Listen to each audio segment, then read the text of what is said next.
I'm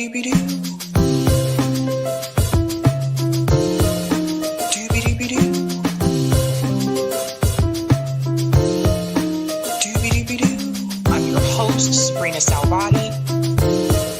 Sabrinasalvati. I'm your host,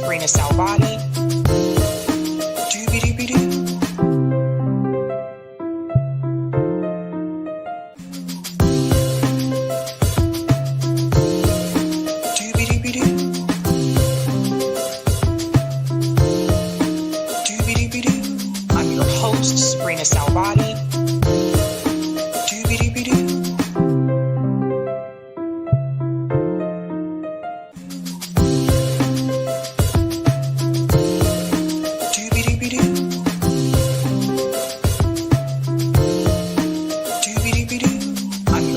Sabrinasalvati.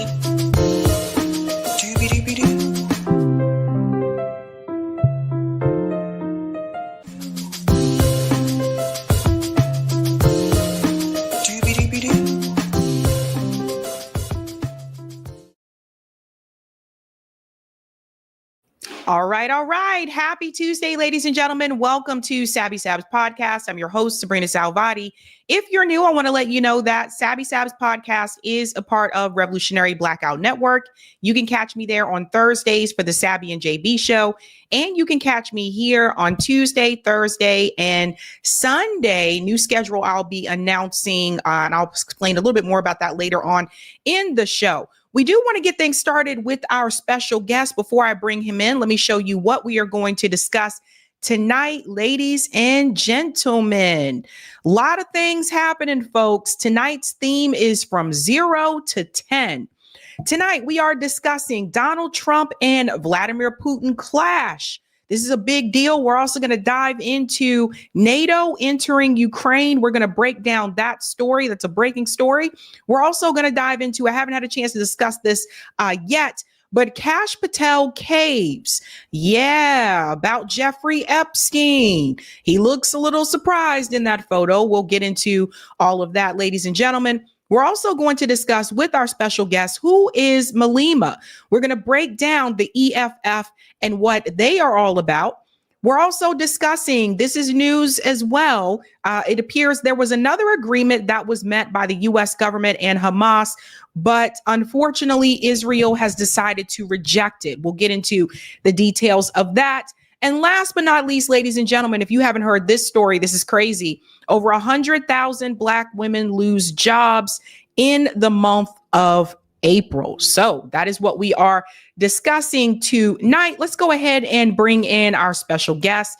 He is a journalist. His name is John Jeter. Let's go ahead and bring John in. Hello, how are you?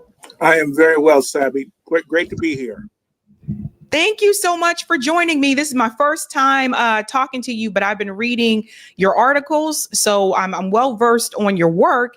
And I really want to dive into more about South Africa. I want to break down a little bit more about who Malema actually is and the organization, the EFF.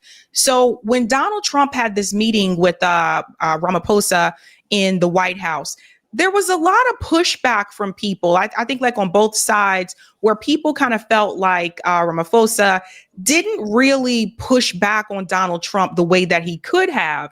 And some people are starting to ask, did they elect the wrong person, and should they have elected Malema? I want to get your take about that. But first and foremost, can you tell us a little bit about Malema's background? Like, who is he and where did he come from? Yeah, I should first, I guess, establish my bona fides or lack thereof. I covered South Africa for the Washington Post between 1999 and 2003, roughly. And that was before Malema came on the scene. He was a member of the African National Congress, which is Nelson Mandela's party. He was a member of their youth league. So he's a young man. I think he's still in his 40s.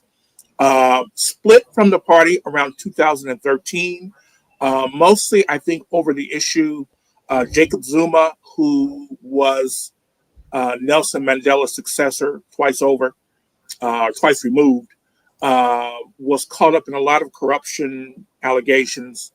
And Malema basically split off from the ANC and started his own party, the Economic Freedom Fighters.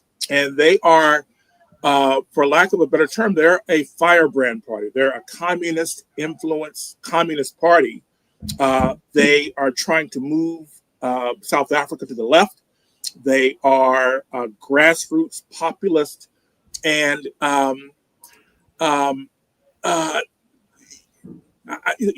Malema is he almost has a cult of personality, which I think works both for and against him. He is a defender of Marxism, of Black South Africans. He is very hard on the Afrikaners, the descendants of the French and the Dutch who settled South Africa. And when I say hard, I mean he is critical of it, openly critical. There's no threats. There's never any sort of. There's a famous chant there that's called "Kill the Boer." The Boer is a pejorative term for white farmers, and Malema, among others, likes this chant. He likes to say it among his people. But I think the Supreme Court in South Africa approved its use, saying it wasn't drumming up violence and it wasn't prejudicial. So Malema is a very polarized figure, very popular among blacks, but at the same time, not making a lot of headway. They've been basically, the EFF, the Economic Freedom Fighters, have been around for about 12 years, and they're not making a lot of electoral headway, though. I think in the last election, they barely broke double digits. So he's a polarizing figure. His message is very popular. His party, not as much, but the ANC's popularity has been waning almost by the day since Nelson Mandela left office. This is really interesting because Ramaphosa, like for me, and I think many of us that have been following the genocide in Gaza, what we looked at Ramaphosa at the time after October 7th as someone who was willing to push back against Israel, someone who was willing to bring them on the world stage and show the world who Israel actually is when they took them to the ICC. So I thought that, okay, this is someone that does want to fight, someone that does want to resist.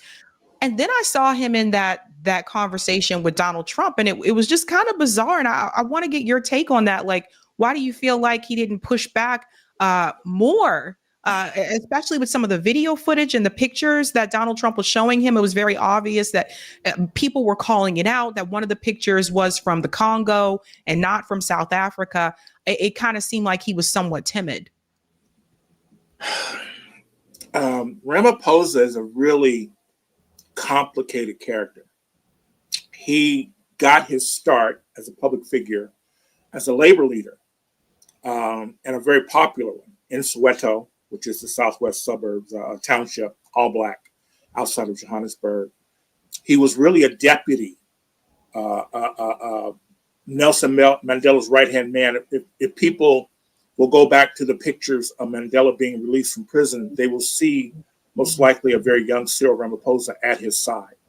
Many people thought that Ramaphosa, because he was so popular, the ANC takes a poll every year of who are their most popular leaders, and that usually means they're the most popular or second most popular or third most popular person in the country. And I think Ramaphosa for many years early on, early 90s, late 80s, early 90s, early 90s at least, was second or third after Mandela. People thought he would be the next president after Mandela stepped down. He was sort of outmaneuvered in the internecine politics within the ANC, and he was pushed aside. But it was almost fortuitous for him because in their economic empowerment scheme for blacks, so their sort of South Africa's affirmative action programs, almost every big corporation, headed by whites, obviously, needed a front man, a black front man.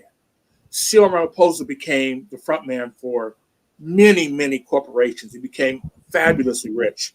Some people say he's a billionaire. I'm guessing he's close to being a billionaire, but probably not quite there yet. But he's one of the wealthiest men in Africa, on the continent. What? Yeah, he's tremendously wealthy. I mean, The last figure I saw, and this was about 5 years ago, was about $670 billion. I'm sorry, $1 million. I'm sorry, $1 million, $670 million. So he's fabulously wealthy. He finally, he didn't leave the corporate world, but he did become vice president under Jacob Zuma, who again was sort of ousted over some corruption scandals, and then president once Jacob Zuma was left office. Before he became president, however, there was a scandal. It wasn't a scandal. It was a massacre. There were miners at a British-owned mining company, all black, obviously, all black miners, and they went on strike. The miners in South Africa are paid pitiful wages then, before apartheid, and now. Cyril Ramaphosa was a board member for this mine. I think it's called. I'm not gonna botch the name. I can't remember what it's called, but British-owned. And during the investigation into this strike led to a massacre where police basically went in and they gunned down these miners who were on strike. They killed, I believe, 34 of them. In the investigation into this scandal, it was discovered that Cyril Ramaphosa had written emails to his corporate peers on the board, the executives, urging swift and immediate action against these strikers. Now, he didn't use any words that could be misinterpreted as urging violence, but in that atmosphere, with the history of South Africa, he had to have known what he was doing. I don't think there was any charges that were filed or anything like that, but it was very clear to everyone who was involved that he was basically urging the mining company to behave in a manner, ironically enough, that would have been consistent with the apartheid government during the era in which he was a dissident ANC member. So I say that to answer your question. Cyril Ramaphosa and Donald Trump are kith and kin now. That would not have been the case 30 years ago. But now Cyril Ramaphosa, I think he has, he has become this corporate entity, right? And he has continued with the corporatist policies of the African National Congress, which is basically neoliberalism. It is a redistribution of wealth from the poor and the working class, which is all black, to the wealthy, which is mostly white. And he is seen as I don't think this is too harsh, he's seen as a puppet of neoliberalism and Western capitalism. In the last election, which I think was a year or two ago, I can't remember exactly when it was. No, it must be last year. The ANC, which has been declining in popularity, they have a British-like system where the party that wins the most seats has the president, but they didn't win enough seats to actually form a government. They didn't win a majority of seats, so they had to form a unity government. They could have chosen Julius Malema's economic freedom fighters, Marxists, but all black, mostly black anyway, or they could have chosen a new party, the MK, which is the model after the old Spear of the Nation, which is the military faction that Nelson Mandela formed back in the late 50s to oppose apartheid. They're a newer party, but they've probably surpassed the EFF in popularity. Cyril Ramaphosa could have formed a unity party with either of those parties, but instead he chose the Democratic Alliance, which is the successor to the National Party that created apartheid in 1948. So, I say all that to say that your eyes did not deceive you. Cyril Ramaphosa is a complicated and troubling figure. I actually, if I can just sort of, I guess, kind of promote myself, I interviewed him 25 years ago. And the story was about the class divide, the widening class divide between blacks in South Africa since the end of apartheid. And people kept talking about blacks, kept talking about Cyril as a model of that class divide because he used to be in the neighborhood in Soweto. They would see him, they would greet. Anyone who knows Africans, greeting is a big deal. They would, greet. They'd say, "Hey, Cyril, we need uniforms for the kids' soccer teams." "Okay, I'll work on it." And they would complain, not really in a critical way. They were just talking about the distance that the post-apartheid era had created. And they said, "Well, now we want to see Cyril we have to get an appointment with his assistant, a secretary, and we got to go wait to see him. We just don't see him anymore. And he was very, I have to say, and I approached it with kid gloves because I had a lot of respect for him. Everyone told me to have a lot of respect for him. And I approached the interview with kid gloves. I told him I didn't want to be critical. I don't think anybody else was being critical. But here's what they say and how, what do you say about that? He seemed very moved by that, very sensitive to that. And he said, I do what I can. It's just very important now. I'm with these corporate boards, so I have to, I gotta show and prove, right? I'm the test dummy for blacks in white corporate South Africa, so I have to really, show up and show out. And so anyway, but he, and I think maybe back then he was sincere, but I think he's become this multi-millionaire black South African, and it's good to him, right? It's a sweet life, and he promotes this vision of South Africa in which people like him profit and everyone else suffers. But I think this meeting with Donald Trump may be an inflection point. I understand that Julius Malema and others are already being very critical of him. Did not think that he acquitted himself very well in defending South Africa. And I don't know what's going to happen, obviously, but I wouldn't be surprised to see snap elections. I wouldn't be surprised to see. Malema says he won't join, the EFF won't join the MK party, but I wouldn't be surprised to see some sort of political maneuvering to move against the ANC at this point. Well, the MK. Well, first of all, this is the first time I heard about the miners being shot. That's crazy to me. Like, why wasn't that all over the news, right? Like, so there's that, and then two, I did play a video of the MK party, and they were chanting, and it seems like they were moving towards some type of impeachment of Ramaphosa. I don't know if anything has come from that, but this again was after that interview that he had with Donald Trump. It was just, to me, it was kind of appalling to see that there were people who weren't even in the room with Donald Trump, but they knew what those mass graves that they were showing, like that was debunked by so many different people from South Africa. And it's like, as the president of South Africa, like, you should know that. You should know that it's not what he's showing you is not what he says it is. And it's just like, to not correct him on that there on the world stage, it was just very telling, I think. But long story short, it sounds like Ramaphosa sold out. He sold out a long time ago. I don't think there's any question about that. The only question is how much longer does he have? Take not only his sort of milquetoast defense of South Africa against these ridiculous charges. There's no kind of genocide against white farmers or white anything in South Africa. Right. But then taking the head of the Democratic Alliance, which is again the party of apartheid, you take them, but not, and then of course criticizing in that video, which was of Julius Malema, whose talk is very strident and very proud, very militant, but saying, well, that's a minority party. We don't have anything to do with them. And you're saying this with the leader of the old apartheid party.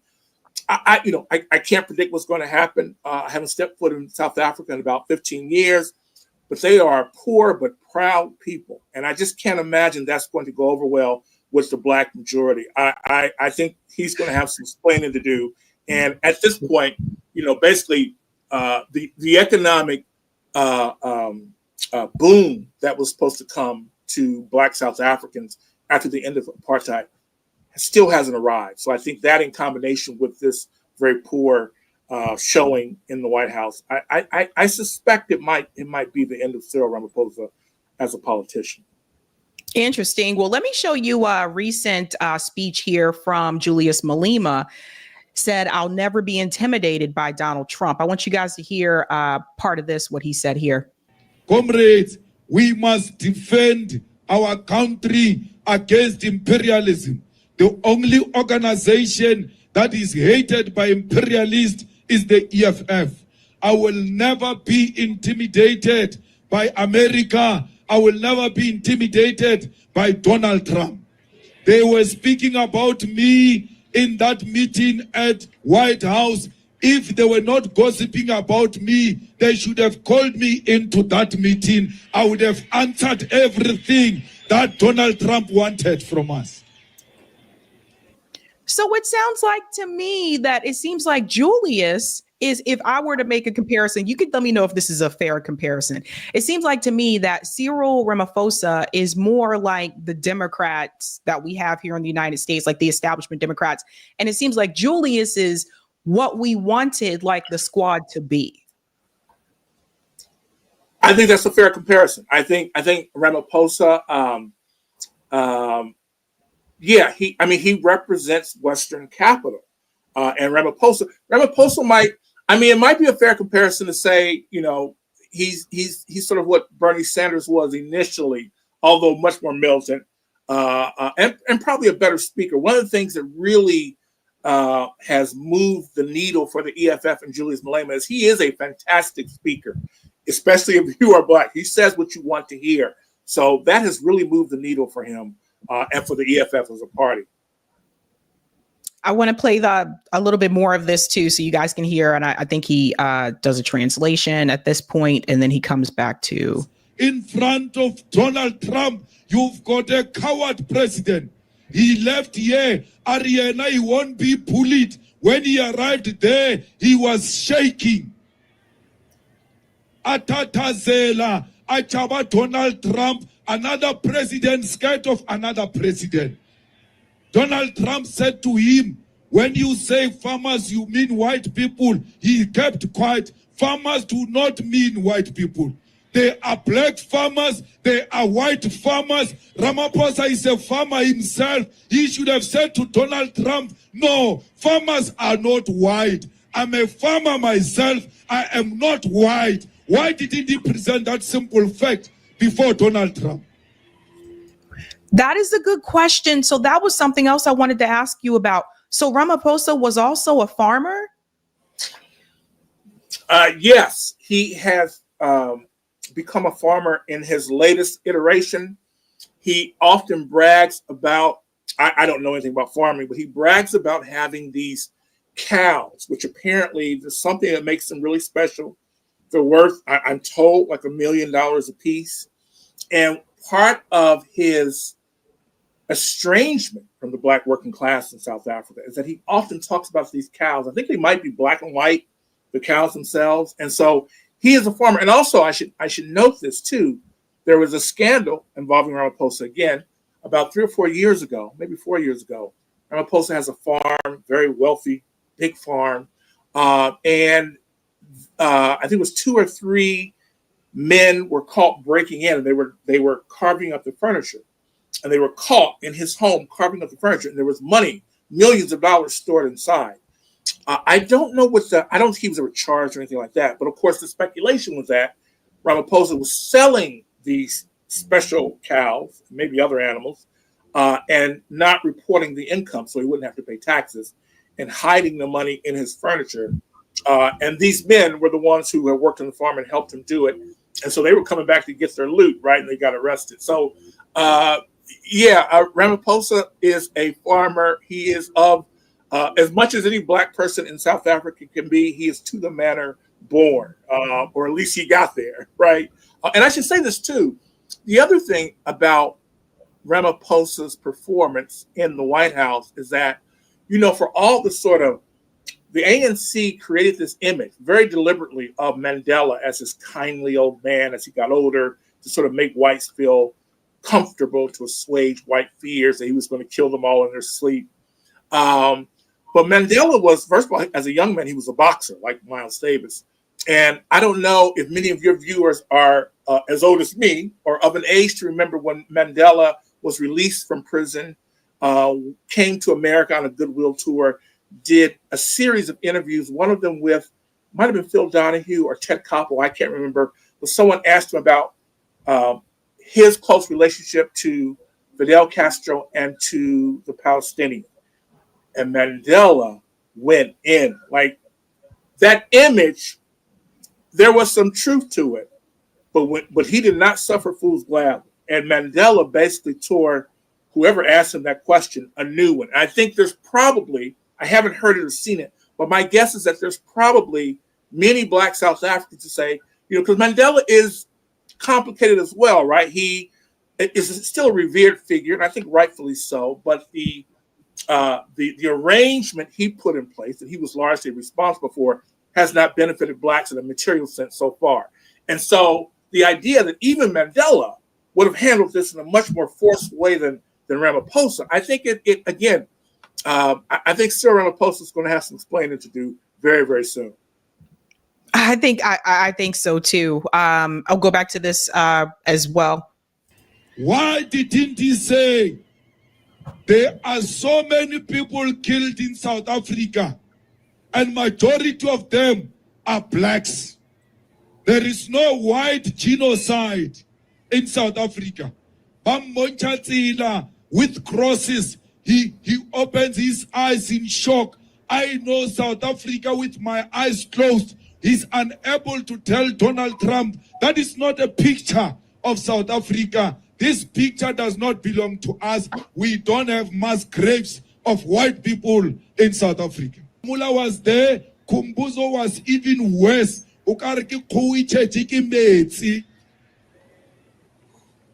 So why should we allow that? Asicha, where were you when I'm sitting? Where? Yeah, it just seems like to me, like this guy seems to have, I guess not the majority of support, but he does have like he has a following, and he seems to be very outspoken.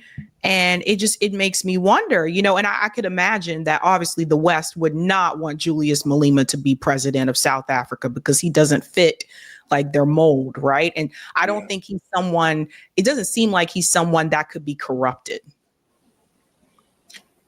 I don't know. I would say this. His message is certainly very popular. He is a great speaker, probably the best speaker, best South African politician as a speaker since Mandela, really. Very charismatic. His message, particularly of redistribution of wealth, it has legs. I don't know. I just simply can't tell you why. When I first saw Julius Malema, I said, well, that's going to be the next president. He had the right message. He had the charisma. And I thought he was going to be the next president by now. And there's something about him that the Black South Africans know that we don't. I don't know what it is. I've heard people speak of the aesthetics. He can be maybe a little bit too strident. He's been, for instance, critical of Nelson Mandela and words that might make some Black South Africans uncomfortable, even if they agree with it. I don't exactly know the reason, but yeah. But let me say this as well, though. I think it's interesting, too, though, that regardless of Malema, what happens to him and the EFF, this Ibrahim Traore is a game changer in Africa. No one now in Africa is going to look at what's going on in the Sahel region, look at Ibrahim Traore and say, and not say, well, why can't we do that? And that's something else that's going to put pressure on Ramaphosa and all of these. If I can just speak it plain, as my hero Malcolm X would say, all these shucking and jiving African leaders, right? And they're not all shucking and jiving. Many of them are shucking and jiving. And Ibrahim Traore is going to put paid to the lie of settler colonialism. There are other systems. There are other ways that we can live. We're not doomed to live the way that Africans live. And I think Ibrahim Traore, you never know when you're at an inflection point till afterwards. But I think this is an inflection point. Ibrahim Traore, Julius Malema, that message. I don't know what's going to happen to Julius Malema on the EFF electorally, but that message, I think, has legs. It's going to endure, and we're going to see a very different Africa in the months and years ahead. I have to say, I'm so glad you mentioned Ibrahim. I was going to bring him up as well, because when I hear him speak, when I see him like just marching through the room, like that to me is a leader, like someone who's not willing to, and he could have, not willing to sell out for, money or any other promises. And other leaders we've seen other leaders do this, like willing to sell out their own people so that they can, get a payday or whatever. He's not willing to do that. And you look at someone like Ibrahim, and you're right. I can imagine other countries in Africa right now, they're probably looking at him thinking like, whoa, right. Why isn't our leader like that? Why isn't our leader standing up to the West? Yes, yes. Up to people like Macron, like we all need to come together. And that kind of brings me back to Gaddafi, because one of the things that Gaddafi wanted to do is that he did want to pull away from the West in a sense. And he was talking about like maybe like not relying on the US dollar. Remember that whole conversation? So the US found a way to get rid of him.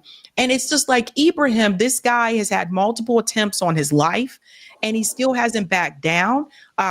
They're like fighting for his people and looking out for his people. And I'm like, there's a new day coming. Yes. And it makes me think like, more countries are going to say, wait a minute, this guy has a point. Why are we just, cowering over and letting the West, these Western puppets come in and take our resources and tell us what to do? Yeah. And I should say, Gaddafi was tremendously popular, not just in Africa, but in the global South. And Obama's coup against Libya and the murder of Gaddafi is something that still does not sit well, particularly with the Black sub-Saharan Africans who would go to Libya for jobs, for work, and be treated royally by Gaddafi, who would give them jobs. And now they're open air slave markets with the Arab fundamentalists, with open air slave markets, and the tension, which is, it's never been a good relationship between Arabs and blacks from sub-Saharan Africa, but now it's at an all-time, it's worse than certainly in my lifetime. But this is the thing I think that's so important. I covered a little bit Hugo Chavez in Venezuela when he first, 2003, 2004. Traore is the most charismatic and transformative leader I've seen since Hugo Chavez. Why is that important? Hugo Chavez, some of your viewers might remember, Hugo Chavez set in motion something called the Pink Tide, a socialist revolution. Began with Venezuela, spread to Bolivia, Argentina had their day, and several countries, Uruguay. If you look at the Pink Tide, which began about 20, a little bit more than 20 years ago, it doesn't really exist anymore. I mean, these things have been set in motion. It's going to be hard to put the genie back in the bottle, but for the most part, the only country that you could call socialist in the Caribbean and South America is Venezuela. Although Mexico is doing some very interesting things, although that's under clearly a capitalist rubric. What happened? Well, the Pink Tide met this backlash engineered by the United States, this revolution, this counter-revolution fomented by the United States. I don't think the United States is in a position to do that again with Traore. What I mean by that is, the communists always say, you can't dip your toe in the same river twice. These situations change. What happened to Gaddafi, I think, the weakness of the United States is backing of Israel in what is clearly a genocide that we can all see on our laptops and our cell phones. All of this has changed the world, and particularly Africa. And I just don't think the United States has the wherewithal, the resources, the political muscle, right, to block or tamp down on this revolution that I think is coming to Africa, led by Ibrahim Traore. So, I don't think it's time to sort of join hands and sing Kumbaya. There's a lot of fighting to be done, but I do think this is the beginning of a new day for Africa. This is a good question here from Roger Meadows. Thank you, Roger. Sab, ask if South Africa would jump ship with BRICS and go to AES. That's a good question. What do you think about that, John? Don't think so. I think if they were to try, and I don't think even Ramaphosa would do that. He is a fairly astute politician. I think he understands that the knock on him is that he is too accommodationist, and the BRICS is really respected, and there's a lot of hope put on the BRICS in South Africa, throughout Africa, in Latin America. I don't see him jumping ship from the BRICS anytime soon. In fact, what I think is going to probably happen is that he's going to strengthen his relationship with the BRICS, and particularly with China in the days and months to come. And what is the AES, John? What does it stand for? It's the new Asian trade bloc, isn't it? I think so. Let me just double check. I just want to make sure. Because I think that it's really interesting too. when you bring up BRICS, just because I think I've had this question for quite some time. Do you think that other African countries may join BRICS in the near future? Oh, I definitely do. I definitely do. Oh, I didn't. Is this, what is the AES? Is that the Alliance of Sahel States? Oh, that just happened, right? Yeah, they just did that. I don't know. I would imagine that's going to be just in the Sahel region. So I don't know if South Africa even can do that. But I do believe the Sahel region is going to have a big influence on South Africa. As one example, the Burkina Faso is building their own electric cars now, right? Yeah. I think we're going to see those cars show up all over South Africa very soon, particularly with Musk having discredited himself and Tesla. So I don't know if they even can join, but I think their membership in BRICS is probably pretty solid, and this new organization in the Sahel, if they can join, I would imagine they would. I don't know if they would be able to, though. That seems like it's just going to be for that Sahel region, which is different from the rest of Africa in terms of its history and its resources. And one more for you here as well, John. This is an interesting question as well. Thanks, none of your business. Is Malema an undercover CIA asset used to create strife for a possible coup? If he is, the CIA needs to get their money back. Because no, I don't think there's any possibility that Malema is a CIA asset. What he talks about is a redistribution of wealth from rich to poor, from white to black. His message is completely diametrically opposed to anything Western capital is for. And so, no, I don't think there's any chance at all. I will say this, though. I do think, again, there's something about him that makes Black South Africans generally reluctant to vote for him. I don't know what that is. I don't think he's a spy. But there is something about him that makes them reluctant to. I've heard people talk about it in sort of general terms. You kind of have to be in South Africa, probably drinking at one of their shebeens to really understand what the problem is. But there's something about him, though, that does that makes most Black South Africans keep him at arm's length. I don't know what that is. Do you think it has anything to do with, because I did see there were a couple of accounts that were on X. I did notice that some of them were in disagreement with the song, with the Boer chant.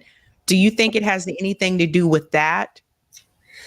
No, I don't think. I think it might make some Blacks uncomfortable, particularly older Blacks. But honestly, and you won't get this in the legacy media, there's a very real conversation going on in South Africa that they maybe missed their. And this is just the truth. I'm not trying to gin up violence, but there's a very real conversation. It was going on when I was there. I know it's going on now. There's a very real conversation about, Black South Africans missed their chance. If anyone has read Frantz Fanon, right, violence is empowering, particularly for a colonized group. And there are many people, I used to hear it all the time when I was in South Africa. There are many Black South African and colors, right? Colors are really Black people. Half of them are. Some of them don't like to be known as Blacks. But many of them believe that, as they used to tell me, we should have pushed the whites into the sea. Right. And I don't know if that's metaphorically or what, but they do believe that they conceded too much in the transition from apartheid to democracy. And they believe that perhaps they missed their chance to negotiate from a position of power as opposed to a underprivileged majority. One more question for you, John. And what was it like visiting South Africa? What was that experience like for you? Because I've heard, different rumblings from people, but if you could describe it to people, like those of us who have not been to South Africa. Well, again, I haven't been in 15 years. So I got there in, I think it was February of 1999, right? Just months before the second election. It was transformative for me. It was magical in a lot of ways. And it was an essential part of my education. What do I mean by that? South Africa, other than the demographics, is the mirror image politically of the United States. Here you have a minority, a loathed minority, Black people who are treated as ATM machines. There you have a majority loathed by a small white minority who are treated as ATM machines. I mean, that's what it's about. Just give you one example. One of my first front page stories was about basically what would be called payday loan stores that surfaced after the end of apartheid. And mostly blacks would go into these stores. They would give them their the PIN number for their ATM cards, and they would get a loan, 100, 200, 300. And then how would that happen? Somehow it was they would. This is 1999, so technology was different. I can't remember how they would do it, but then they would pay back the loan, and if they didn't come to pay it back, they would just take it out of their account. The payday loan, the owners of the payday loan stores were mostly Afrikaners, right? These farmers who were supposed to be, suffering a genocide. They were mostly Afrikaners. As someone who grew up in the Midwest and an inner city, the sight of a payday loan store in Africa was just so stunning to me. And everything I saw in South Africa, so not in the rest of the continent, which is different, right? They don't have a white minority that's enriched themselves in the state. Most colonizers in Africa, when liberation came, they got up and went home, right? In South Africa, that was home. And so their issues mirror those of ours here. The one difference I would say, though, is that South Africans, and this is true really of most of the world, South Africans are very smart people. I sometimes people will say that I'm smart. Now, I will admit I have one genius. When I hear people telling me something I need to hear, I shut up. So I was quiet for most of my 4 years in South Africa because they are tremendously smart people. I mean, just the average person, the taxi drivers, the valet at the hotel, they're very smart people. So I guess I say all that to say that we are mirror images of South Africa, but I'm more hopeful that they will get a grasp on their issues there before we do here in the United States, because we don't quite understand it the way that they do in South Africa. Interesting. John, thank you so much. Where can people go to find your work? I've just published a new book called Class War in America, How the Elites Divide the Nation, by asking, are you a worker or are you white? That's at classwarinamerica.com. You can also find me on Substack, John, JONJETER, Patreon as well. And I do a lot of writing for Black Agenda Report. Awesome, John. Thank you so much. Thank you, Sabby. Great to be here. Bye. Bye-bye. All right, guys, that was John Jeter. I hope you learned quite a bit from him. I told you guys that we did want to talk more about Malema in South Africa to try to get a full grasp on everything that's happening there, right? Like, it's not just about the farmer situation, but just so that people can understand the country as a whole, the dynamics, the political dynamics there. I think that's really important. All right, tonight's theme is 0 to 10, and it's that theme because I feel like we are literally going from 0 to 10 when you see these stories. It is a crazy day in geopolitics. We have a crazy story, domestic story as well. But I do feel like things have really been ramping up, and that does concern me. And I'd like to get your perspective about that as well. If you haven't done so, answer that poll question. I'm curious to see what you guys think about the Russia-Ukraine war. If you think whether or not that will actually end this year, let me know. We want to give a shout out to everyone who is a patron. Thank you guys so much for your support. You're keeping the lights on around me. If you're interested in being a patron, I have 5 categories. Ultimate, Sabinators. There's Sabsters. They're kind of cool too. They're kind of cool. And we also have Sabbies. Thank you guys. And we also have members. All of their names are listed here, and you can also see their names scrolling across the bottom of the screen there on the ticker. Thank you guys so much. We have quite a bit to get into. Quick update. I know some people asked about this, so I will tell you. You'll see it when we get to the Israel story. But over the weekend, Memorial Day weekend, I went to Boston Calling. Boston Calling is a music festival here. Happens once a year. I try to go, depending on who the music acts are, but it's a 3-day music festival, and you kind of pick which day you want to go. Some people go to all 3 days, which is absolutely insane because it really is an all day event. And Sunday night, the headliner was Dave Matthews Band. And at the end of the show, which I can show you later, Dave Matthews held up signs that said, "Stop killing children, stop the genocide." So, yeah, I mean, there was quite a bit. Public Enemy was also there Sunday. They yelled "Free Palestine." Sunday felt political. Actually, now that I think about it, Sunday did feel kind of political, to be honest with you. Saturday was more of the, I guess, early millennial Gen Z crowd, because it was Fall Out Boy and Avril Lavigne and some of the headliners there. I did see the video on YouTube. It looks like Fall Out Boy did put on a really good show. And then Friday was more I guess, the country theme. I don't know why they broke it down like that this year, because usually they don't. But Friday, the headliner was Luke Combs. So it was more country, and Sheryl Crow was there and all that jazz. But Sunday, Dave Matthews, Public Enemy, and Sublime. And I have to tell you, Sublime, yes, they are back. The lead singer is the former Brad Noel, the former lead singer of Sublime, is his son. And it was kind of eerie just seeing Sublime perform, because he looks just like his dad.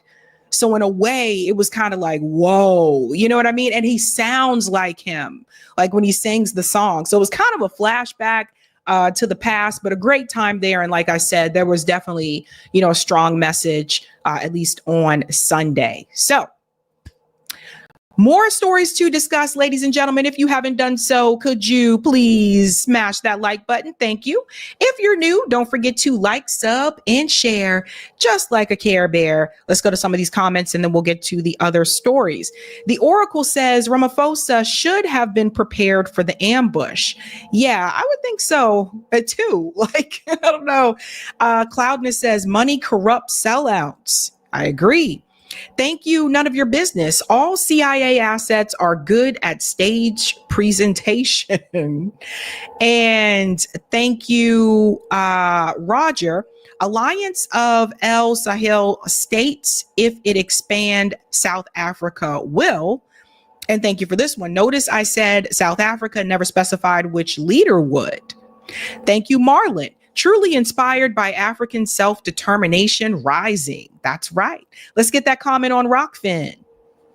And we'll keep it moving. Thank you for the tip on Rockfin, JBB. Spot on with South Africa analysis. Thank you. Thank you. Yeah. Santeria. Yeah, that was the last song Sublime sang. Yeah, I love that song. They didn't do the Down to Mississippi song. There was a couple of technical difficulties, so I think they had to, I guess, remove 2 songs, it seems like they were saying they had to kind of wrap it up. But they didn't do the Down in Mississippi when the sun beats down from the sky. I wanted them to do that song, because I wanted to see the crowd go wild and stuff, I wanted to see people get all energetic before Dave comes on, because once Dave comes on, you just smell a lot of weed. And for the most part, people just kind of chill. But yeah. All right, guys, we are moving on to our next story. Again, the theme is 0 to 10, and this is a doozy. I finally got a chance to sit down and watch this full interview with Kash Patel and Danny, that's his name. Yeah. The FBI directors here on Fox News. And oh my God, I don't know who they think they're fooling with this one. I watched this entire interview and I said, no way. Let's get into the first topic here. Again, Fox News interviewing the new FBI peeps. Let's get into it, folks. Oh, whoops, I put up the wrong one. There we go. Let's get into this. But how come we don't have more information on the assassination attempts on President Trump? There's 2 reasons, 2 open, ongoing prosecutions. So 2 of the investigations are obviously closed because the individuals are dead. But there's 2 live prosecutions. And so we can't get ahead of the federal court case. A lot of that information will come out in the federal court cases, but we have personally invested our time in making sure that we have looked at any possible international connections to terrorism and adversaries alike. And we've both been down to Quantico. We've both done the laboratory testing. We've both seen the explosives analysis. We've both seen the firearm and physically held it. We are all in on these investigations. Are we going to be surprised at what you learned? Let's pause here for just a second. So I thought it was interesting that they mentioned international connections, because why not domestic? Why not look right here at home? You know, sometimes you don't have to look too far from where you are, right? So again, what makes you assume that it was an international attack, right? Why not right here at home, domestic? Kash Patel's eyes, it just like I don't know if he's scared. He always looks like he's scared or he's surprised or whatever, but I don't really buy this. In fact, I didn't buy a lot of the things they said during this interview. I was just like, yeah, right. Like, come on. You mean to tell me till this day now, you guys still can't find out any more information? There were 2 assassination attempts on Donald Trump's, and you know nothing? See, I tell you, the FBI isn't really good for solving things for the most part. They're good for attacking people, right? They're good for shutting down any type of, I would say, social progress. Like, they're known for doing things like going after the Black Panthers, going after activists. Like, they're known for doing that, terrorizing journalists, by the way, just like they came after Ken Klippenstein after he published the manifesto of the DC shooter, alleged DC shooter. So they're known for doing those types of things. But you rarely hear the FBI like capturing somebody or revealing something to you that you've been waiting to hear. Let's continue on a little bit more about this one. You know what, Maria? Kash is not kidding. We've been personally briefed extensively on every single detail, nugget, tendril of this case. One is actively in court right now, so out of respect for the case, it's probably more appropriate that I stay quiet on that. However, I'm not going to tell people what they want to hear. I'm going to tell you the truth, and whether you like it or not is up to you. If there was a big explosive there, right? Given my history as a Secret Service agent and my personal friendship as a director does with the president, give me one logical, sensible reason we would not have. If you can think of one, there isn't. There in some of these cases, the there you're looking for is not there. And I know people, I get it. I understand. It's not there. If it was there, we would have told you. Well, the other issue. Well, one of the reasons for you maybe not sharing that information is because of who you may be trying to protect. There's that. There's always that. You'll see that when we get to the Epstein part of this conversation. I mean, it just... Do you guys trust the FBI? Issue that's been talked about recently is this mortgage fraud and the FBI opening a formal case against Letitia James. So again, ongoing cases, and we take our ongoing investigations very seriously because we don't want to do what our predecessors did, which is talk about them ad infinitum in the public and then nothing happens. This case, I can tell you, is being handled by our professional pros who are subject matter experts reporting directly to headquarters, which reports to Dan and I. This case, along with others, because it is a case of great public importance. And unlike other leaders who previously sat in these seats, we don't prejudge any case. We don't care what party elected you to what. It doesn't matter to us. It's irrelevant. If you broke the law, we are going to find out and we are going to investigate you. And then we are going to discuss that matter with the Department of Justice. And this is one of the things that, if your viewers take away nothing else from this interview, the FBI does not make prosecutorial decisions. You asked in the beginning how the FBI was weaponized. Well, the FBI hijacked the constitutional responsibility of the Department of Justice and the Attorney General, and James Comey and others specifically decided what cases to prosecute and not prosecute. Don't believe me? Go to the videotape in the Hillary Clinton investigation. We don't decide prosecutions, and neither does any agent or intel analyst. We have great partners under General Bondi. We work with them and discuss the matter with them, but the prosecutorial decision is with them. So is there a directive now to focus on fighting real crime, look at illegal migration, look at the sex trafficking, and scale back on the white-collar business-type crime? I don't want to say that we were going to, quote unquote, scale back. What we do is we look at the intelligence and we rely on our 36,000 employees to say, this is where stuff's going wrong. But right now, the reality of where stuff's going wrong more than counterterrorism, which is my wheelhouse and my background, is the narcotics industry and the sex trafficking industry. So there's more and more resources put on that and on the removal proceedings, which we're working with our partners at DHS on. That's just the reality today. But that's not to say we're forgetting about white collar crime and counterterrorism. That's what you said. They don't want to really focus on white collar crime because that would implicate some of their buddies. I mean, it's so obvious, right? There's a reason why like people are able to commit white collar crime for a long time and sometimes like never get caught, or they are caught, but they're not actually held accountable. So implicating white collar crime would implicate some of their buddies. And that's a big part of the problem. It's like, I can't make this up, man. Said if you're hurting a child, taking away a child's innocence, we're coming for you. Yeah, we had a knock at the door. It's on Amazon. That's going to be us. This is a huge job. And Maria, not only does it destroy innocence, I said to everyone in the room, say week 2 or 3, when Kash and I put Restoring Justice together to go get these mutts off the street, these kiddie pornographers and these animals, right? I said to everyone in the room, I said, you know why it's going to matter to America? Because everyone in the room is a child or a parent, right? There's no immaculate conceptions here, right?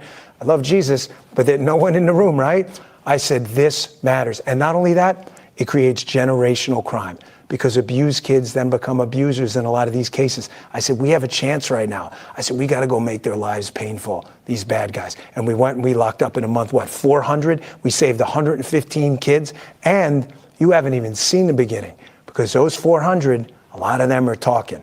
And when you log onto that network next, you have no idea what we're doing. You think you're safe in your dark web? I promise you are absolutely not safe. You have no idea what we can do. Are you serious? Let me just pause here for a second and just say so he tells you that we're going to come knocking on your door and it's not going to be Amazon. Not if it's someone that's powerful, right? Because if that were the case, where are all those Epstein files at, right? Why were some of those files redacted if that were the case? They're not going after the head of the snake, ladies and gentlemen. They're going to go after people, the people at the bottom of the totem pole that are easily disposable. Those are the people they're going to go after, right? And I say this to make a point as well. Do you really think, out of all the things that we have seen and we have covered before on the show and other shows have covered about Epstein being connected to the Mossad, right? Why aren't they talking about that? Why aren't they talking about the Mossad, Israeli intelligence, and all they're handling in some of these trafficking incidents? Why aren't they talking about the fact that Israel seems to be a safe haven for those who have been convicted of sexual assault? Why are they talking about that? Because they're not trying to fully go after the head of the snake. They're not going to do that. So this whole, we're going to come knocking on your door, not if it's someone that is powerful. They're not. If that were the case, they would have done that. They're going after the people that are easy to go after, the people that aren't going to cause any disruption in their particular lives, and also people that aren't connected to a country that they consider to be an ally, that they're giving weapons to. Let's just keep it real. It just, and it's funny because they call this wave of transparency, but they're still not willing to be fully transparent. Being an increase in the number of potential agents wanting to come in and work with you? Look, the FBI is 38,000 when we're fully manned, which we're not. In the National Capital Region, in the 50-mile radius around Washington, D.C., there were 11,000 FBI employees. That's like a third of the workforce. A third of the crime doesn't happen here. So we're taking 1,500 of those folks and moving them out. Every state's getting a plus up. And I think when we do things like that, we inspire folks in America to become intel analysts and agents and say, we want to go work at the FBI because we want to go fight violent crime and we want to get sent out into the country to do it. And that's who wants to do that?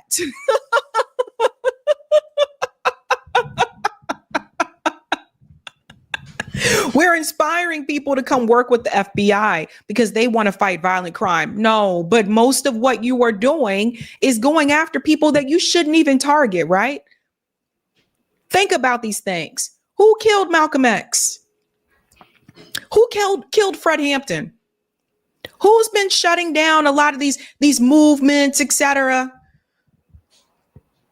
I mean, that's what a lot of the FBI does. If that were the case, let me ask you a question. Why aren't they solving a lot of these crimes, right? They should be out there trying to find serial killers. I don't know, things like that. But no, it's just they're spying on you, the average person. And he's just like, yeah, more people are wanting to become agents. And yeah, this is great to know. No, it really isn't. Why would you want to go work for the FBI? Why would anybody want? I never understood this. Why would you want to go work for the FBI? So you can spy on people and you can spend more time going after activists. It's really? This is what they're selling now.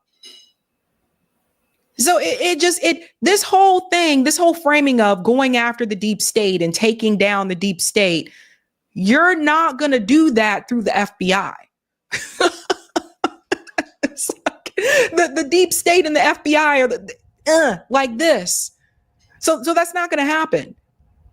So what you are seeing is that Kash Patel fed people a load of BS, just like a lot of administrations do, give you the impression that they're going to be different and they're really going to take down the deep state. And they get into these positions and they work collectively with the deep state. There's no change here. I can't even believe they, like, looking at this interview, I was like, are they serious about it? Like, they did really believe that people are buying this? That's what we're doing in the next 3, 6, 9 months. We're going to do that hard. And, you know, I didn't know that I was going to do this, but I'm going to announce it on your show anyway. This FBI is leaving the Hoover building because this building is unsafe for our workforce. And we want the workforce. You just gave up a big nugget. We want the American men and women to know, if you're going to come work at the premier law enforcement agency in the world, we're going to give you a building that's commensurate with that. And that's not this place. I mean, the Trump administration. Guys, this is all an act. This is all an act. Like, I can't even believe this. And he goes back and says, where's the big nugget part? Hold on. Let's go back to the nugget. Moving them out. Every state's getting a plus up. And I think when we do things like that, we inspire folks in America to become intel analysts and agents and say, we want to go work at the FBI because we want to go fight violent crime and we want to get sent out into the country to do it. And that's what we're doing in the next 3, 6, 9 months. We're going to do that hard. And, you know, I didn't know that I was going to do this, but I'm going to announce it on your show anyway. This FBI is leaving the Hoover building because this building is unsafe for our workforce. And we want the workforce. You just gave up a big nugget. Oh, my God. You just gave up oh my God, they just gave up a big nugget. No, this is all an act. This is all an act to convince people that they're leaking something to you, that they're telling you something that you're not going to find out about any damn way. And I was just, see, look at us. We're already doing things differently. He just gave up a big nugget there. This is a joke. This honestly, SNL skit, maybe SNL skit. Actors. They're all acting. But we want the American men and women to know, if you're going to come work at the premier law enforcement agency in the world, we're going to give you a building that's commensurate with that. And that's not this place. I mean, the Trump administration has proposed a $500 million cut to the FBI's funding for 2026. How are you going to maintain the effectiveness if you don't have the resources? We got to get smart and stop wasting money. We got to stop thinking up fantasies in Maryland and building $5 billion new buildings. No, they'll come up with the money for that, though. You see what I mean? Like, they'll have money for that. But they don't have money for everything else. They don't have money for the things that the people need, but they'll magically find a way to come up with money for a brand new building. Have people who are able to do the job on the budgets we're given. And we are going to work with the president and his team because he and his team know they have to budget for an entire government. I just got to worry about one agency. So does he. And their job is 10 times harder than ours. They have to say, DOD's got to get this. What about DOT? What about Justice and Marshals? And what about Treasury? So we know that they are smartly putting together a budget. And we also know that there's ramifications from people here that weaponize this place and a cost to that. We're always going to fight for our personnel and for as much money as we can get. But I think when we show you real-time examples of getting out of places like this, because just to fix this building would cost billions of dollars only for a couple of years of runway, it shows you that we're serious about saving and being good stewards of the taxpayer dollars and hiring more agents instead of building new buildings. So you guys get a new building, but people lost their jobs. People lost their federal jobs. Let's go into this part of the interview here. Seeing an increase in the number of potential agents wanting to come in and work with you? Look, the FBI is 38,000 when we're fully manned, which we're not. I think we did that part. Sorry about that, guys. Whoopsie doopsie. This one here. Here we go. Let's get into the January 6th part and the Epstein part. You said Jeffrey Epstein committed suicide. People don't believe it. Well, I mean, listen, they have a right to their opinion, but as someone who has worked as a public defender, as a prosecutor, who's been in that prison system, who's been in the Metropolitan Detention Center, who's been in segregated housing, you know a suicide when you see one, and that's what that was. Ladies and gentlemen, do they seriously think that we believe this mess? Right? Okay. There's a couple of things that we've discussed before. Either someone killed Epstein or someone assisted Epstein. And if you just look at the look on their faces, like, look at you believe this? You believe that? What? There's no freaking way. Now, why would they not give the full details about this, right? Remember, Pam Bondi said, we're releasing the Epstein files. The information that was released wasn't anything that hadn't already been published before for the most part, even the parts about Israel, because those were published by Rick Sterling in an article that he wrote.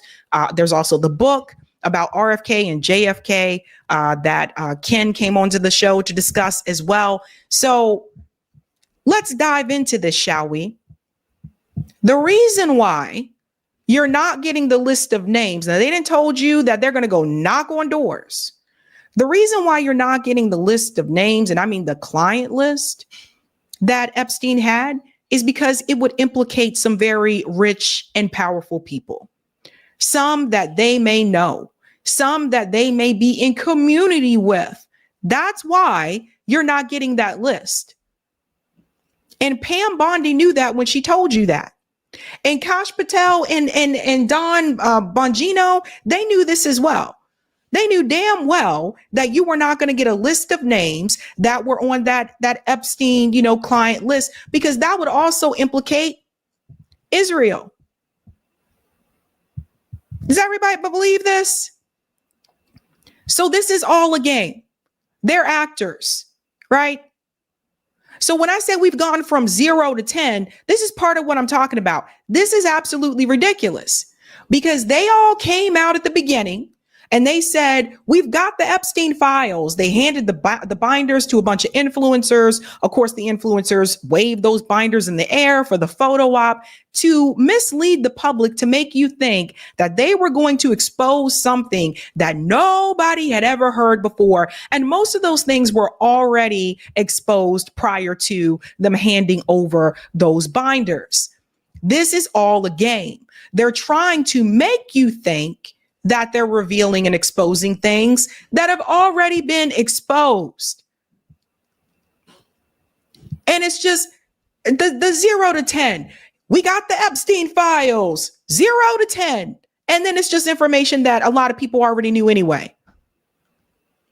Now you got these two guys sitting here.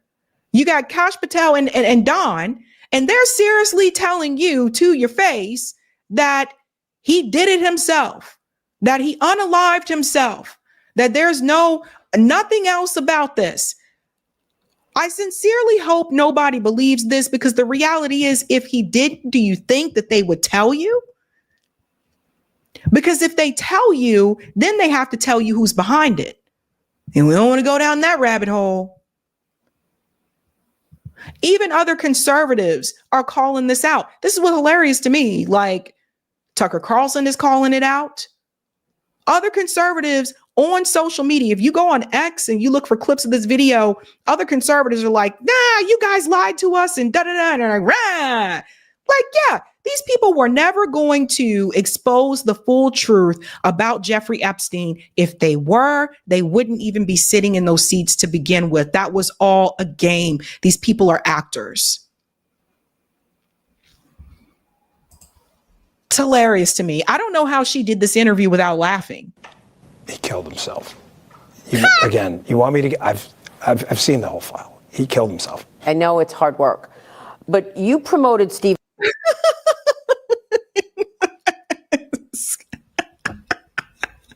This is too much, man. Oh my God, it's hard work. Stephen Jensen, the architect of the FBI's overzealous January 6th investigation. I want the American public to realize what we did. That man was in a position where he literally fought back against the machine who was saying, we want to politicize this event. We want to politicize this event. And at the end of the day, remember, Maria, there's a chain of command here. So you can fight back your chain of command to a certain degree before they fire you. And Steve Jensen and other folks were promoted because they embody what the American public demands of FBI agents. To get to the bottom of something like January 6th and the pipe bomber case, for example, you need three things. You need people, you need information, and you need people with information. Oh my God, not those three things. I would have never guessed.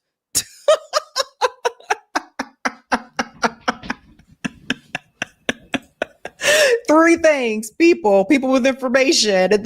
It's just, oh my God, how revealing. Notice how short the Epstein discussion was.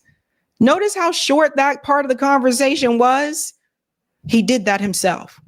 She didn't press for more information. Like, seriously?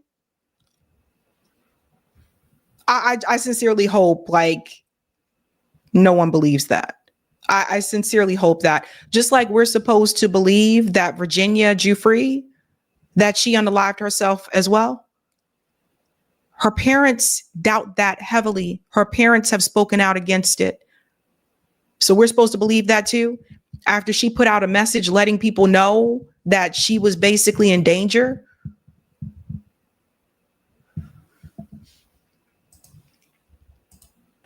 I'll allow the public to put that together and just wait, and you'll see. Nothing we're doing, nothing is by accident. People who are, quote unquote, supposedly on the side of reporting truthfully should take a look at this instance, because they are setting up circular firing squads. And Dan and I have already told the FBI, every employee that acted appropriately, we are going to defend you to the hill, literally, no matter the consequences. But for the media, who's gone through the disinformation cycle of Russiagate, of January 6th, for them to come in here and take the clickbait and write articles based on half-truths doesn't hurt us. This is what, I'll tell you something I didn't think we were going to get into today. But every morning we tell our leadership cadre when we sit down with them, nothing written in the media is going to affect him or me. Look, you said illegal alien criminals and child predators are next in your ongoing crackdown. Oh, yeah. How are you going to do it?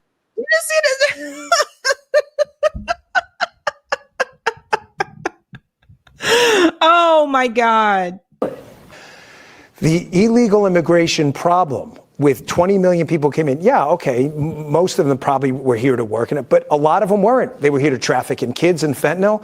If you were here illegally, the administration's approach, which the director and I have actioned through the agents in the field, is, listen, I'm speaking a bit hyperbolically, but correct me if I'm wrong, right? You're the lawyer. We're giving you about 5 minutes to cooperate. If you're here illegally, 5 minutes, you're out. Title 8, AEA, whatever we've got. We're not wasting an agent who's making, a decent salary, who we train. We're not wasting 3 weeks of his time to beg you for information for a proffer. We're not. We're kicking you out. The president's going to seal the border. In the first 2-3 months that we've been in the seat under Donald Trump's administration, he has sealed the border. He has stopped border crossings. So where's all the fentanyl coming from still? Where's the trafficking coming from still? So let me just say something really quick here. Did you notice how passionate he got, how it all changed when they moved to the conversation about the border versus his behavior when they were talking about Epstein? Notice the difference? All of a sudden, he has a lot to say when we're changing that subject. But when they were talking about Epstein, just very short to the point. He didn't unalive himself. Okay. They're talking about people at the border trafficking in people in the United States, right? But again, that's an example of them going at the people at the bottom of the totem pole instead of going after the head of the snake. Who's running the entire operation? Okay. The people who are actually making it so that people cross state lines or cross, the border lines or whatever, trafficking people, the people who are actually doing those actions are not the people that are the head of the snake. The head of the snake most likely is not going to show their face at all in those types of situations. Come on, people. We watched enough mafia movies and all this stuff. We know this by now. Those people don't show their face. So he's acting like he's all big, bad, and tough because it's easy to go after the people who are at the bottom of the totem pole. It's much harder and more difficult to go after the person who's at the top. The reason why I bring this up is because even by, prosecuting, or deporting, or, jailing those who are at the bottom of the totem pole, the operation doesn't stop because the head of the snake still exists. They'll just move in a different direction. They'll just focus on a different country. They'll focus on different people. They'll try to be more careful the next time. That's the problem. If you don't stop the head of the snake, the crime continues. And that's how you know they're not serious about fully stopping it. Because if you were serious about fully stopping it, you would go after the head of the snake. That's like going after the errand boys that work for the mob or something like that, instead of going after the mob boss, because the mob boss can always hire new errand boys. When I saw this, I said to myself, I'm like, they can't think that this was a good interview. Like they cannot have walked away from this thinking this was great. Where are all the narco traffickers going to keep bringing this stuff into the country? The northern border. Our adversaries have partnered up with the CCP and others, Russia, Iran, on a variety of different criminal enterprises, and they're sailing around to Vancouver and coming in by air. And the sheer tyranny of distance of the northern border and the lack of cooperation from federal authorities in prior administrations to actually firm up that northern border is what's causing a continuation of violent crime. Now, we're focused on it, and we're calling our state and local law enforcement partners up there. But you know who has to get to step in is Canada, because they're making it up there and shipping it down here. And I don't care about getting into this debate about making someone the 51st state or not, but they are our partner in the north. And say what you want about Mexico, but they helped us seal the southern border. The facts speak for themselves. The border that's open, I'll give you a statistic that I gave to Congress that nobody was paying attention to. Over 300 known or suspected terrorists crossed into this country last year illegally. Known or suspected terrorists, not illegals. Not just illegals, known or suspected terrorists. 85% of them came in through the northern border. Now we're passing the buck over to Canada, right? So are there border crossings at the Canadian border as well? Yes. But notice how he slipped Iran into part of this conversation. Yeah. Here's something they're not telling you. Did you know that people actually make fentanyl right here in the United States? Yes, it's made outside of the US, but people also make it right here.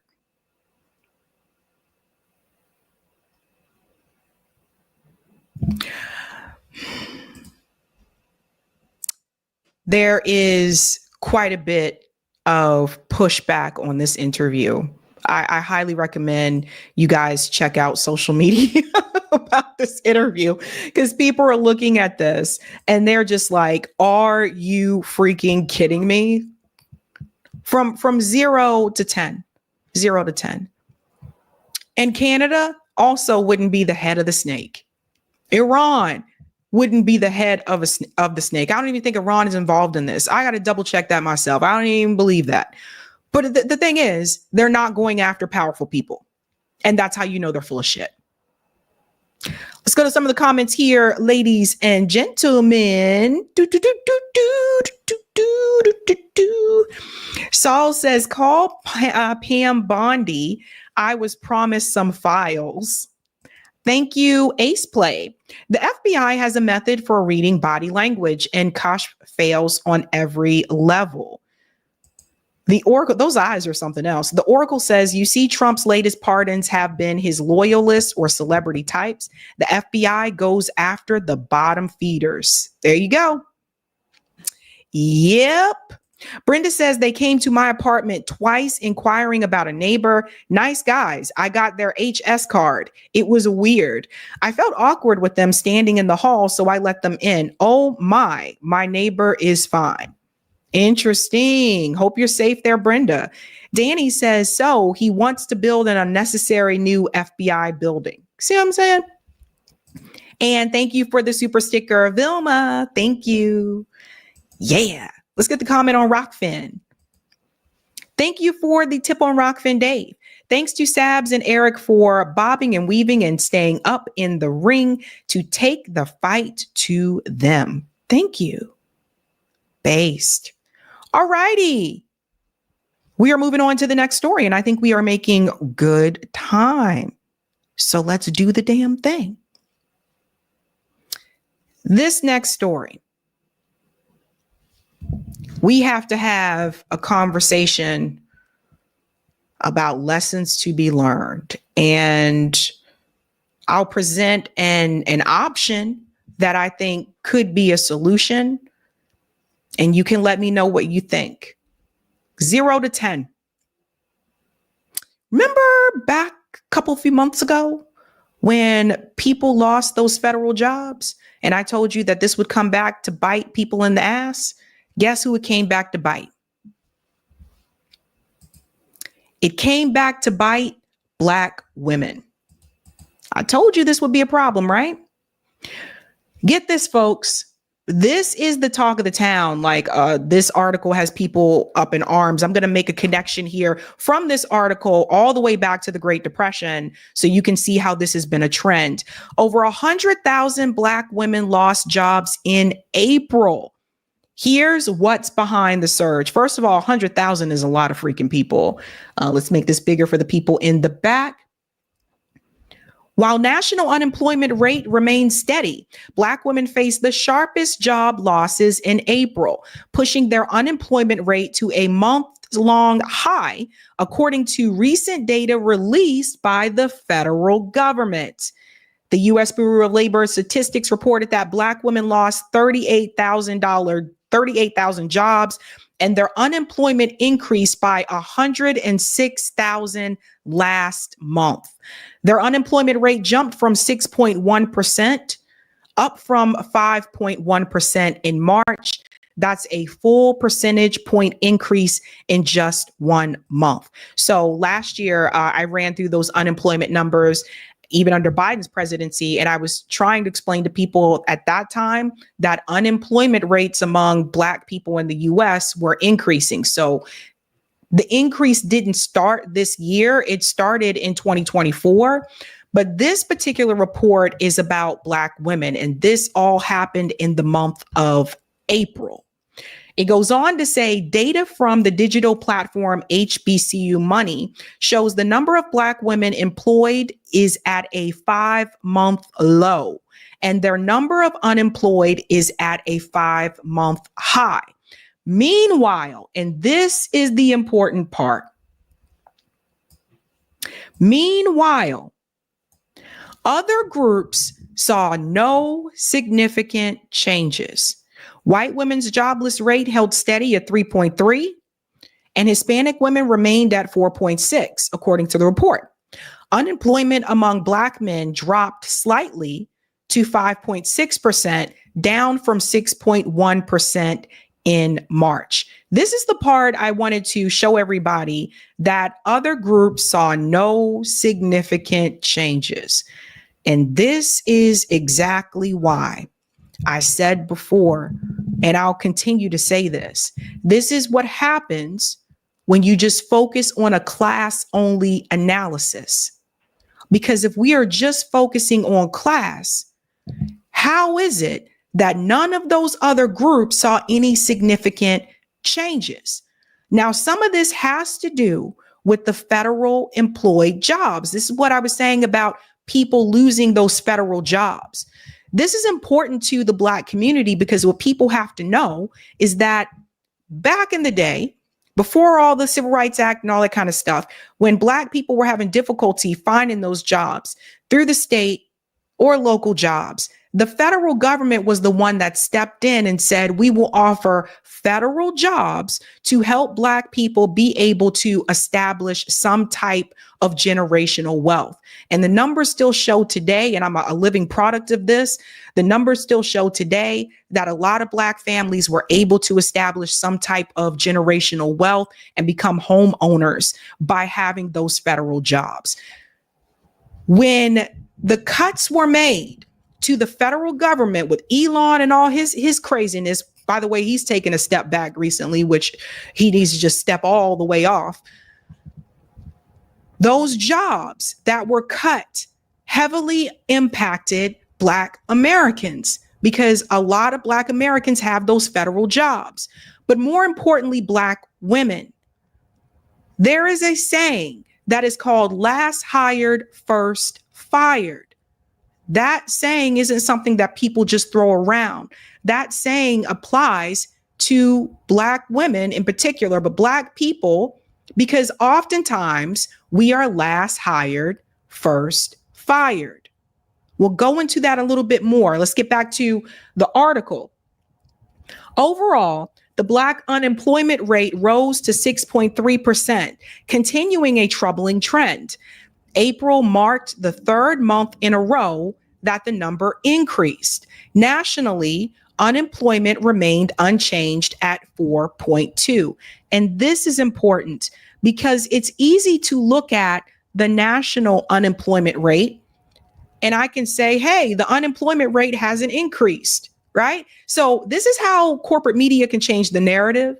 If you are media that is pro-Trump, you can easily put up certain data and you can say, look, under Donald Trump, the unemployment rate hasn't increased. But what they won't dive into is the information that I just gave you. If you just look at the national rate, yeah, you could say that, but they're not looking at the rate for Black women and the Black community as a whole. Economists and labor experts opine that the numbers reflect a broader decline in diversity, equity, and inclusion initiatives due to policy changes under the Trump administration. So we have to go back to this again and remember, women, what did I tell you? Women are a part of that, right? So this is why you'll see that for Black men, it shows that their unemployment decreased some, but for Black women, it increased. Remember that women, and especially Black women, you have 2 points. So let me explain what that means. In a hiring process and an admissions process, you get 2 points because you're a woman and because you're Black, whereas a Black man would get 1 point because he's Black. So this is why a lot of times, again, last hired, first fired. It is not uncommon a lot of times for us to be hired as a last ditch. Oh, we still got a spot open. We need to fill some type of diversity. So let's hire the Black female, right? But then we're also usually the first ones that are released. William Michael Cunningham, an economist and owner of Creative Investment Research, told Black Enterprise that Black women's rising unemployment is directly tied to anti-DEI policies and federal workforce cuts under the new administration. He said Black women, particularly in government jobs, are disproportionately affected. This is demonstrably damaging to the Black community, something we have not seen before. The unusual nature of this increase in Black women's unemployment is a testament to and a direct result of anti-DEI and anti-Black focus of the new administration's policies. So when those rules, when those changes happened, people will let go. The federal jobs, those were the ones that I was warning people about. According to Cunningham, the number of Black Americans unemployed rose by 29,000 in April, reaching nearly 1.4 million. He said the labor force also shrank slightly, with 7,000 fewer people counted, as reported by Black Enterprise. April's job report also showed that federal employment fell by 9,000 jobs. Since January, it has dropped by 26,000. Black women have historically held a larger share of federal jobs, meaning these cuts have hit them especially hard. And this is true. I remember graduating undergrad, some of my friends, that was their first job out of college. They got a federal job. There were like some of my friends moved to DC. They got those federal jobs in DC, and that kind of helped them. And by the way, those jobs don't always pay much in the beginning, but when you have the federal jobs, like you get like these grade promotions, right? So you can have a job that's like a GS1 or a GS2, like that type of grade, but you know that you'll be able to get promoted. It's a little bit different for those of us that worked in the private sector, or those of us that even worked in higher education, because I never got promoted in higher education. If I wanted a higher level position, I had to apply for that job and interview for it. But with those federal jobs, you knew that you could get those promotions, right? Employment in industries like retail and hospitality is also down. Those sectors employ a large number of Black women, which adds to the impact. I want to say something about retail and hospitality. When the economy's not good and people are trying to stretch their money, one of the first things to go is retail and hospitality. One of the first things that people will stop doing when prices are high and they're trying to make money last is that they'll say, I'm not going to go out to eat.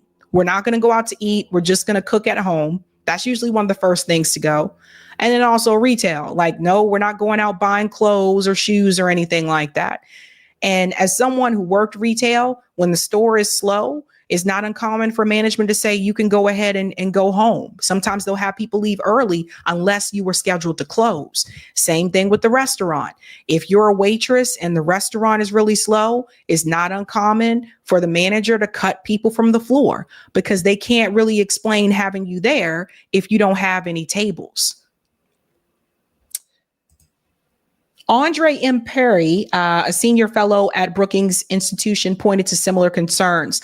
The layoffs at the federal level, where Black people are more represented, the impacts of the tariffs, particularly on small businesses that hire Black women, and just the overall use of DEI as a slur, all of these factors are probably at play.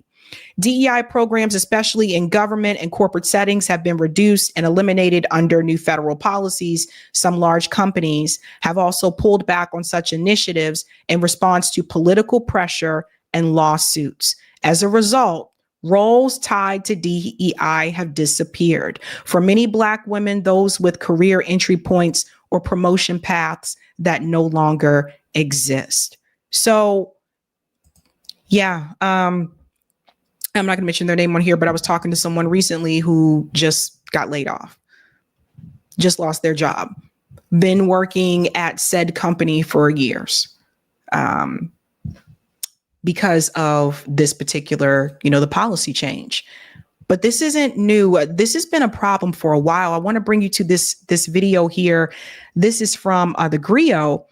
This video was published 3 years ago. Unemployment rate for Black women outpaces all other groups. 3 years ago, not too long after the pandemic. Listen to this. According to the latest job report released by the Bureau of Labor Statistics, every racial group in America saw a dip in unemployment claims except for Black people. The unemployment rate for Black America actually rose to 7.1% in December, up from 6.5% in November.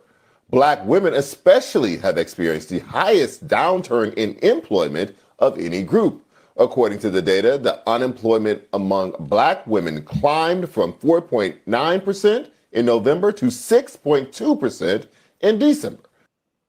What this shows you, again, 3 years ago, not too long after the pandemic, is that when there are these issues with unemployment, when we have economic issues in the United States, Black people are hit the hardest, in particular, Black women.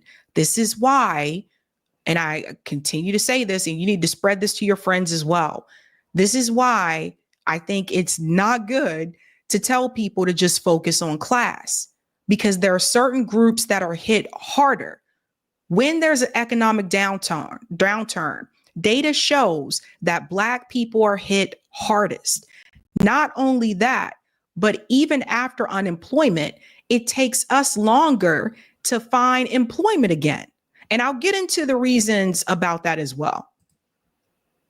Simultaneously, the unemployment rate for white women has fallen to its lowest mark since the pandemic at 3.1%.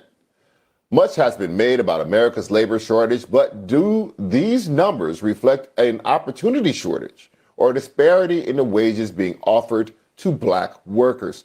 Joining us to discuss is the Dean of the College of Ethnic Studies at California State University at Los Angeles, Dr. Julianne Malveaux.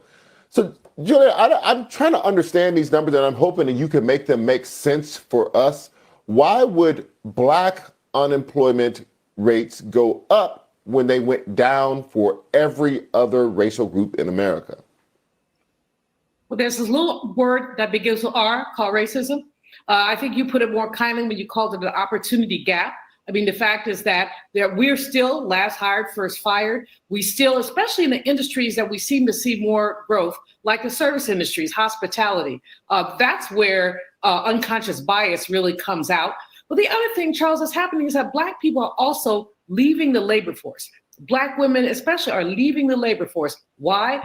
COVID gave people the opportunity to reevaluate their lives. Now, some of the people leaving are starting businesses, doing all kinds of creative things, but others are simply leaving because they don't like the way they're treated in the workplace, and they have the opportunity to look for some different things. Some people are calling it the Great Resignation, the number of people who left their jobs. But be clear, it's happening to Black women much more acutely than to others. Now, here's one thing I want to mention that they don't get into in this particular conversation, and that's networking. And here's the thing, folks. Networking actually matters. It really does, especially in corporate America. And a lot of times people won't tell you this. Like, they'll say, oh, yeah, I applied for that job and then I got the interview.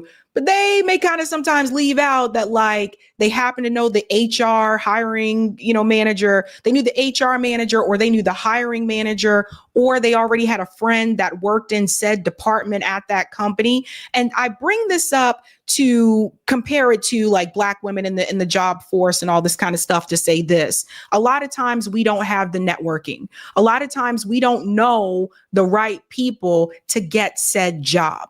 And you have to think about this. When you apply for a job, it's not just you applying for that position. Depending on the job, depending on the demand, there can be anywhere from 50 to 500 people applying for that same job. Your resume alone is not enough to make you stand out to get that job. So oftentimes what people do, and I've seen people do it and I've done it myself after I learned this, the hard way, a lot of times what people will do is they will reach out to someone that they already know who works there that can help them get an in, or at least get the interview, right? Because like I said, you're not the only person that's applying for these jobs. This applicant tracking system, particularly in the corporate jobs, higher ed, et cetera, it kind of just speeds through these resumes and it selects keywords from the resume that will apply to the job description. That's another hidden thing that some people aren't aware of. You kind of have to tailor your resume to the job description. It's a pain in the ass because that means you're changing your resume all the time. But you do kind of need to have those keywords. But the way that you get around all of this is by networking. Some people used to refer to this as a good old boys club, but women have clubs too. And if you look at some of the universities, they also have a network. The reality is that Harvard University, Stanford University, these schools have a different type of network than, let's say, the University of South Carolina. And I know because I've seen it. The companies that went to recruit students at Harvard, Boston University, MIT, et cetera, are not the same companies that came to my undergrad. There are certain companies that will only recruit at elite institutions. And people who have attended those schools like Harvard and Yale, they establish a network while they're at that university. And these people help each other out to get not just an entry-level position, but throughout their careers. They bounce off of each other. Some people establish these networks at birth because their parents already had those associations. Their dad or their mom went to Harvard or went to Yale. They already have a connection. This was something that I noticed when I was in undergrad. I noticed that it seemed like, a good portion of like my white friends and white colleagues, they weren't stressed about getting an entry level like job out of undergrad like I was because they already had connections. And this is what I'm saying. In particular with Black women, oftentimes they're shut out of those spaces where those connections happen. So if you're not attending those elite institutions, or your parents didn't attend those institutions, or you're not a part of the women's club, or how they have like these women's organizations and stuff like that where they help each other out. This is how a lot of times we miss out. Networking does matter. And I can tell you this, you can have the best resume. You can be the smartest person in the room, but the person sitting next to you could get that job over you simply because they know someone that works there. Let's go on and I'll tell you how we can fix this. Yeah, but see, that was the confusing thing to me because I was trying to also understand how the Great Resignation was overlapping with this rise in unemployment rate. But when you leave the market, you're no longer looking for a job. You don't show up in this unemployment rate. So these are people who are actively looking, right? So the two things didn't seem to really dovetail to me. If you were, people are leaving, obviously, as you say. And it is starting a little mini boom of, Black-owned businesses because people are basically starting little businesses out of their homes, or maybe it's just them, maybe it's their family, maybe it's one employee or two. But there's also, seems to be, what these numbers say, is there also Black people coming back into the labor market looking for jobs and not finding them.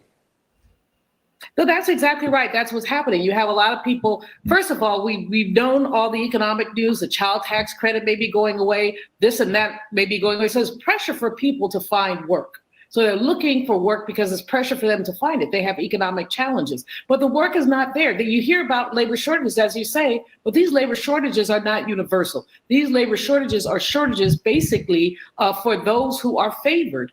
Many who are highly educated, and we know there's an education gap, but many who have other, basically other advantages. They have family, they have people who will hire them. Or, I just had a student tell me she just walked into a place, they had a help wanted sign, and she got a job. Now, this student happened not to be a student of color. It was interesting. Meanwhile, I've told young people, if you see one ad, these little coffee shops have wanted signs, go in. But I don't know to tell them that when it's not clear that racism is gone. The part that she misses in this whole conversation, though, is the networking piece. Like, she doesn't bring that up. She doesn't mention that oftentimes we just don't have the network. We just don't. I mean, come on, guys, like think about this for a second. If you don't know your chances are better if you know somebody working there than if you don't know somebody working there, right? So I say we've gone from 0 to 10 because if you look at it now, like, this is crazy that this many jobs have been lost. It's absolutely insane. But I want to get into where last hired, first fired. comes from. This goes all the way back to the Great Depression, and you'll see this here. Last hired, first fired, how the Great Depression affected African Americans. While no group escaped the economic devastation of the Great Depression, few suffered more than African Americans, who experienced the highest unemployment rate during the 1930s. This article here is written by a white man, and this is what I was trying to explain. It's not to say that no one else is suffering. Other people are struggling too, maybe struggling too. But when these things happen, when unemployment takes a hit here in the United States, it impacts the Black community harsher. And it's because of some of the things I told you. Obviously, yes, racism is a factor, but also the networking, the networks, that actually matters. Now, let's go into a little bit of the history here. You can see here's one of the pictures here. Let's go into this part right here. Lasting from 1929 to 1939, the Great Depression was the worst downturn in the industrialized world. While no group escaped the economic devastation of the Great Depression, few suffered more than African Americans. Sad to be last hired, first fired. African Americans were the first to see hours and jobs cut, and they experienced the highest unemployment rate during the 1930s. Since they were already regulated to low-paying professions, African Americans had less of a financial cushion to fall back on when the economy collapsed. This part is key, right? So this is also why it is harder for us when we are unemployed to bounce back like that. When you don't have that economic cushion to fall back on, I mean, you're literally living not just paycheck to paycheck, but the reality is the fact that you just lost your job, you're not going to be able to pay your rent the next month. We didn't have generational wealth. This is another problem that you can attach to this. A lot of us don't have like mom and dad that we can go live with or we can borrow money from until we get back on our feet. These types of things. It goes on to say here, the Great Depression impacted African Americans for decades to come. It spurred the rise of African American activism, which laid the groundwork for the civil rights movement. The popularity of FDR and his New Deal program also saw African Americans switch their political allegiances to become part of the Democratic Party's core voting bloc, right? Which is also interesting because FDR's New Deal snubbed Black people in multiple ways, right? FDR's New Deal was what created redlining. So it's interesting that that's what brought us over to be the core demographic for the Democratic Party, even though it slighted us in many ways. African American unemployment rates doubled or tripled those of whites. Prior to the Great Depression, African Americans worked primarily in unskilled jobs. After the stock market crash in 1929, those entry-level, low-paying jobs either disappeared or were filled by whites in need of employment. According to the Library of Congress, the African American unemployment rate in 1932 climbed to approximately 50%. And now here's something else that I want to bring up, right? They talked about these entry-level, low-paying jobs. Who do you think they have been getting to fill those positions today? I'll let you guess. People who are willing to accept lower wages, people who may not ask for benefits, right? So the cycle continues. Now, here's what I think should be done. And people have different approaches to this. When I saw this article, I said to myself, this is a wake-up call. Because what this article showed you is as quickly as someone can give you something, they can take it away. And this is what happens when we don't have ownership. And so what I propose is that for Black people that have become very successful and you've been able to make it on your own, build your own, stop pulling the ladder up behind you. I cringe sometimes when I hear the phrase Black excellence because it's usually used to refer to an individual. Like they'll say Angela Bassett represents Black excellence, right? It's usually to refer to an individual.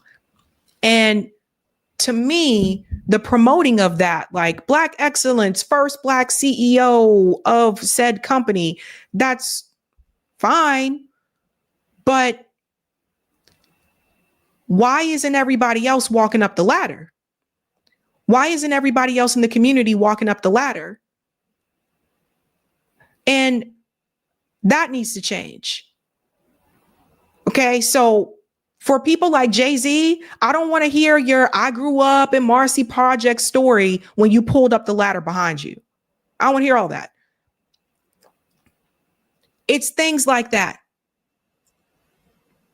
And this is not to say that people can't grow and become successful, but there seems to be a recurring story and a recurring theme of Black people becoming very successful and pulling up the ladder from behind them and not helping or teaching other people in the community how they can do the same.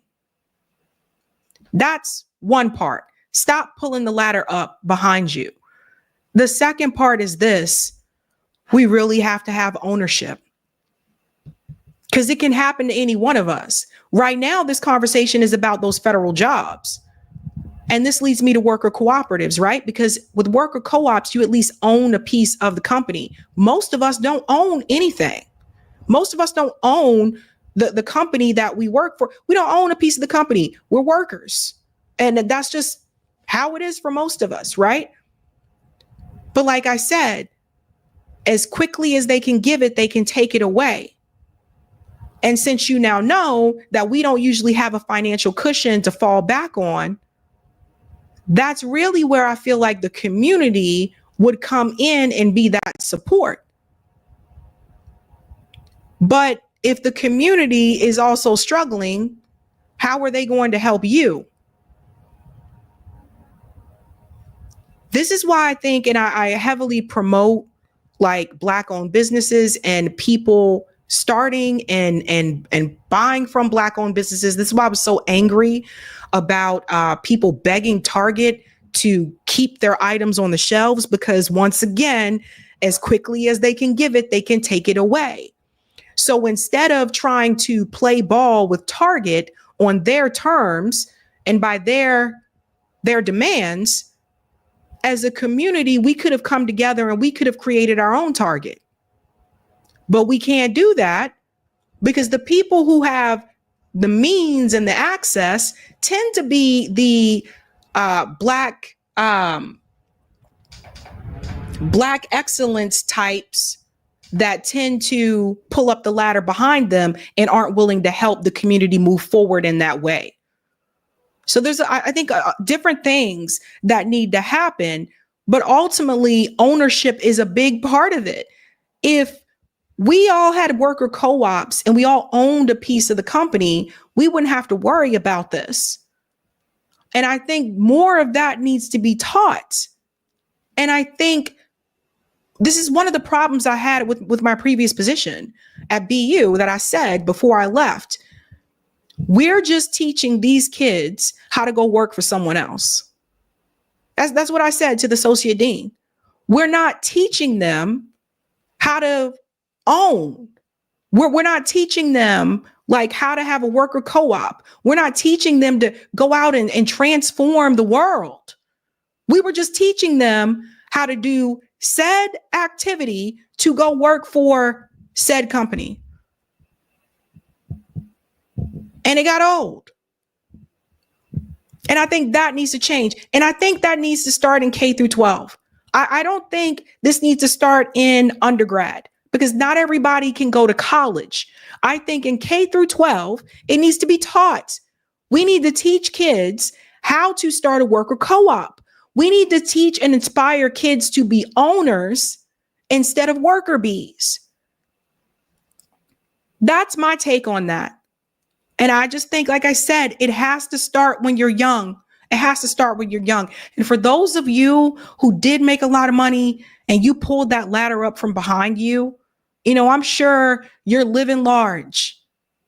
But I don't understand how you can just pretend that the neighborhood that you grew up in isn't still there.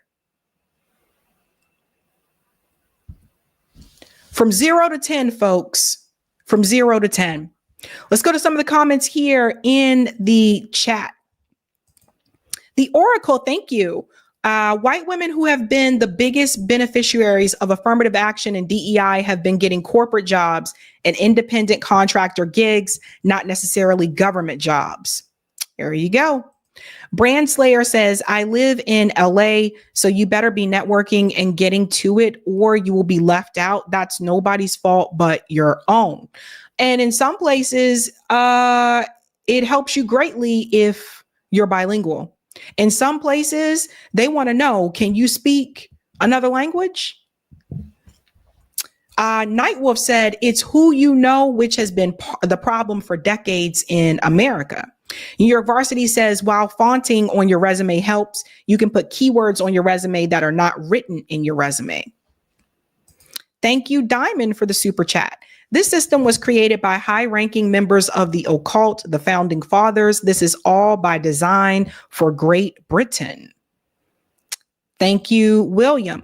Great show. Do you agree left and right is controlled by the same boss and we can never vote our way out of this Zion U.S. government? Yeah, they're both controlled by billionaires. They're both controlled by Wall Street, by the elite. I promote, third parties and independent candidates. The problem that I continue to see is it's like, even when you have someone that you feel can really go out there and try to like break that duopoly in a way, it just seems like as you get closer and closer to the election, they seem to kind of fall back, right? Or join with said party. Like RFK ended up joining along with Donald Trump, right? So I just feel like they're both, definitely controlled by corporate interests, corporate greed, Wall Street, etc. And I think that what we really need is a massive movement in this country. Rockfin, let's go. All right. Thank you for the tip on Rockfin, Roger. Well, this thing about drugs is not uncommon, as we've seen administrations like Reagan's allowed the CIA to allow the Contras to bring drugs into the U.S. I'm pretty sure that's still going on. So I would love for someone to ask them about drugs they themselves are bringing into the country. Black women, now's the opportunity to form your own business, preferably cooperative. Thank you for this one. It's not what you know, but who you know or who you blow. I'd like for us to go beyond the traditional beauty, fashion, food, and hair businesses that we gravitate to the most. I would like to see us branching out into other things, especially manufacturing. Look, I don't care if it's making something as boring as rubber bands, paper clips, thumbtacks, pencils, cooperative hospitals and med institutions. Thank you so much for that. Okie dokie. Let's go on to the next story. Okay. This should be interesting. Well, there is good news to start out with this story. And of course, Israel found a way to ruin that. They quickly went from 0 to 10, as you will see. This announcement came through. Shout out to Jeremy Scahill, who's been covering this heavily. Hamas and the U.S. reach Gaza ceasefire understanding. Israel rejects it. U.S. envoy publicly blames Hamas. So you guys see what's happening here. Let's get into this agreement that they were able to make with the U.S. So FYI here, it says overnight Hamas and the U.S. officials reached a verbal understanding on the framework of a Gaza ceasefire. Dropsite has been shown the full text of the document outlining the terms to which Hamas agreed. Some of these details have also been confirmed by sources interviewed by Al Jazeera and Al Madin. Scahill reports that the understanding was communicated through Hamas through Palestinian American intermediary Bashar Ababa in coordination with U.S. envoy Steve Witkoff. Hamas accepted the terms in this document and was told by the U.S. believed the framework could work, pending Israeli approval. A senior source from Hamas told Scahill, "We have accepted the Witkoff proposal, a 60-day temporary ceasefire for releasing 10 living Israeli prisoners, 5 at the beginning and 5 at the end. President Trump will personally announce the agreement."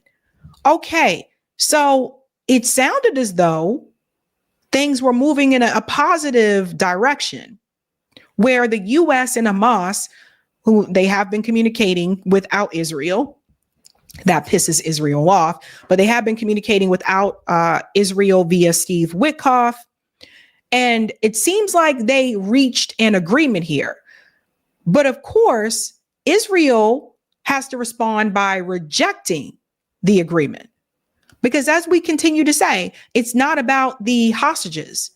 Israel wants to completely annihilate Gaza, and they don't care if the hostages die or not. This is what's really, people got to hit home, all right? Because this is the message that you have to tell your friends and family. They really don't care if those hostages die.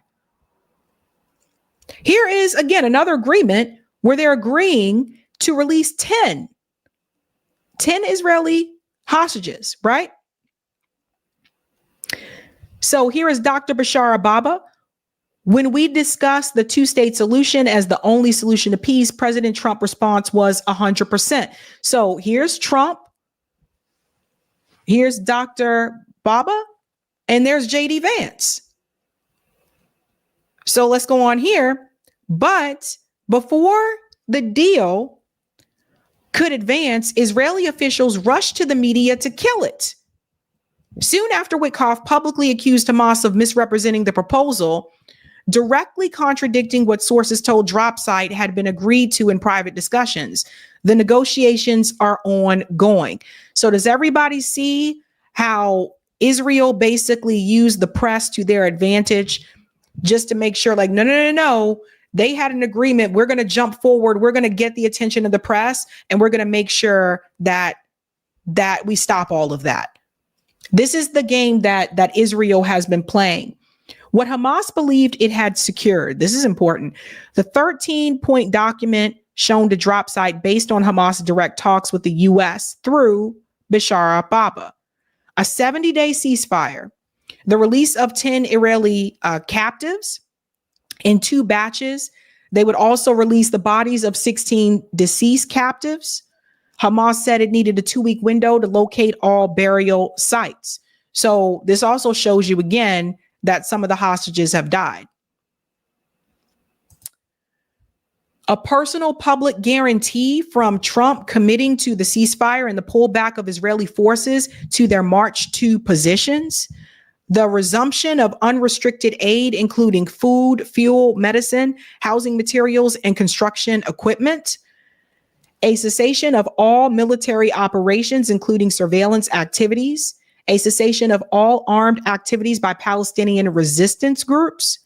Witkoff would personally, as a guarantor, sign a ceasefire deal in Doha and shake hands with Hamas lead negotiator, Dr. Khalil Al-Hayya. So they're even talking about, like, they, in their mind, that this is what they had agreed upon, that he would even shake hands with them. And now, of course, Witkoff is trying to backtrack this, and Israel is, of course, against it. Witkoff would head the U.S. delegation, which would also include Adam Boehler and Baba. Trump would publicly thank all parties, including Hamas, reaffirming his commitment to a ceasefire and a lasting resolution between Israel and Palestine. Upon signing the ceasefire, an independent technocratic committee of Palestinians would immediately take charge of Gaza's governance, and reconstruction efforts would commence. The U.S. and regional mediators would guarantee continued ceasefire negotiations and aid entry after 70 days until a permanent ceasefire is reached. As long as negotiations continue, the U.S. would remain committed to a ceasefire and facilitating aid entry into a permanent peace agreement is reached. So 13 points that apparently were agreed upon by the US government and Hamas in pretty detail. And Hamas initially proposed a 90-day ceasefire, then said it would accept a 70-day version. So once again, you see Hamas is compromising. Hamas subsequently told Scahill it had agreed to an initial 60-day truce. So you see they made some type of a compromise there. However, the U.S. gives proposal to Israel and Israel publicly kills it. According to Ynet and the Jerusalem Post, the proposal was delivered to Israel late Sunday by U.S. officials. The eagerness with which it was killed in Israel indicated a deep fear that Washington would accept it and even try to impose it. One Israeli official told Ynet accepting it is in effect surrender to Hamas. Another claimed, we don't know what the Americans will say. The draft formulated by Baba in direct talks with Hamas was immediately declared unacceptable by Israel. The rejection came before any public U.S. comment. So once again, we see where the needle was starting to move, and we had this agreement between the U.S. government and Hamas, and Israel found a way to stop it. Now, this is important to say over and over again. There has been one side that continues to reject an end to the slaughter, an end to the genocide, and that is Israel. They're the ones who continue to reject this. And they have gone further. And every time there seems to be some headway being made between the U.S. and Hamas, they inflict more pain on the Palestinian people. You will see that here with this clip here from Case Study QB. Shout out to Case. Israel plans to occupy 75% of Gaza within 2 months as they order evacuations ahead of unprecedented attack. This is absolutely insane. Listen to this. Also new this morning, Israel has issued evacuation orders for southern and eastern Gaza with a warning of a, quote, unprecedented attack.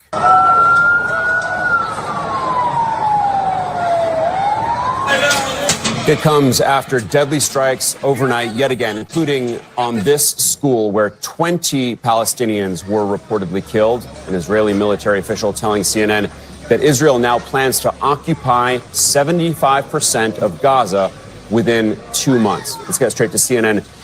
Jerusalem Bureau Chief Oren Lieberman. So, Oren, Israel announcing this upcoming unprecedented attack in southern and eastern Gaza. It's very hard to imagine at this point what unprecedented means. And they're also laying out their plans to occupy most of Gaza. What are you hearing? Alex, the size and scale of the evacuation order we saw earlier today from the Israel Defense Forces, the IDF, is simply unprecedented in and of itself. Certainly one of the largest evacuation orders we have seen recently and perhaps since the start of the war, covering not only most of southern Gaza, but also eastern Gaza as well, including the city of Khan Yunis, one of the most densely packed areas in Gaza, where many displaced Palestinians have already gone. Well, there will be a forced displacement again because of this latest evacuation warning, which the IDF says will force Palestinians to the Al-Mawasi area, a narrow strip of land on the beach there. The IDF says this is after there were 3 rockets fired earlier today, 2 of which landed in Gaza, 1 of which was intercepted. We haven't seen those attacks begin, but certainly we'll keep watching this. In terms of the long-term plan, an Israeli military official says the IDF's plan is to occupy 75% of Gaza in 2 months as part of this expanded military operation with... This is absolutely insane because the reality is if Israel occupies 75% of Gaza within the next 2 months, like I said before, they're basically pushing the Palestinian people in smaller and tighter like spaces and smaller closed quarters, right? And you know what happens when you don't have, which they don't have right now in Gaza. They don't have sanitation. They don't have clean water. The water wasn't really as that clean to begin with before October 7th, but they don't have sanitation. They don't have clean water. this is where disease can easily spread, especially when you have more people densely packed like that. So there's that. And then also, I really believe what Israel is trying to do is they're trying to squeeze them into a small, tight space so that they can drop bombs and kill more of them that way. I really do believe that's what they're trying to do. I mean, at this point, I don't look. Even some of the people that were defending Israel are not defending them anymore. At this point. 5 full IDF divisions, that's tens of thousands of Israeli soldiers already operating inside of Gaza that will force Palestinians onto a narrowing piece of territory or several pieces of territory inside of Gaza. We have already seen some of those strikes over the last few days, including overnight, where the civil defense in Gaza as well as hospital officials tell us more than 20 Palestinians were killed on a strike on a school. Doctors say it was difficult to identify some of the bodies because of their condition, frankly, after that strike. Israel and the Israel Security Agency, the Shin Bet, say the school itself was a Hamas command and control center, and that is why it was struck. That is part of the scale of the operations.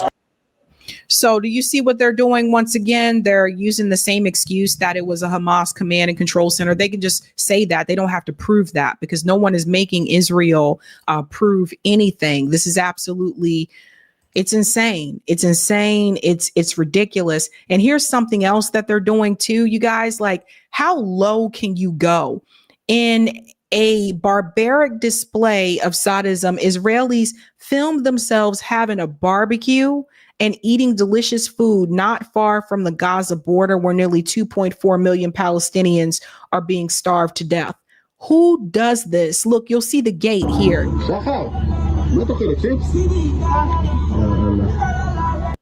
See the fence? Who does this?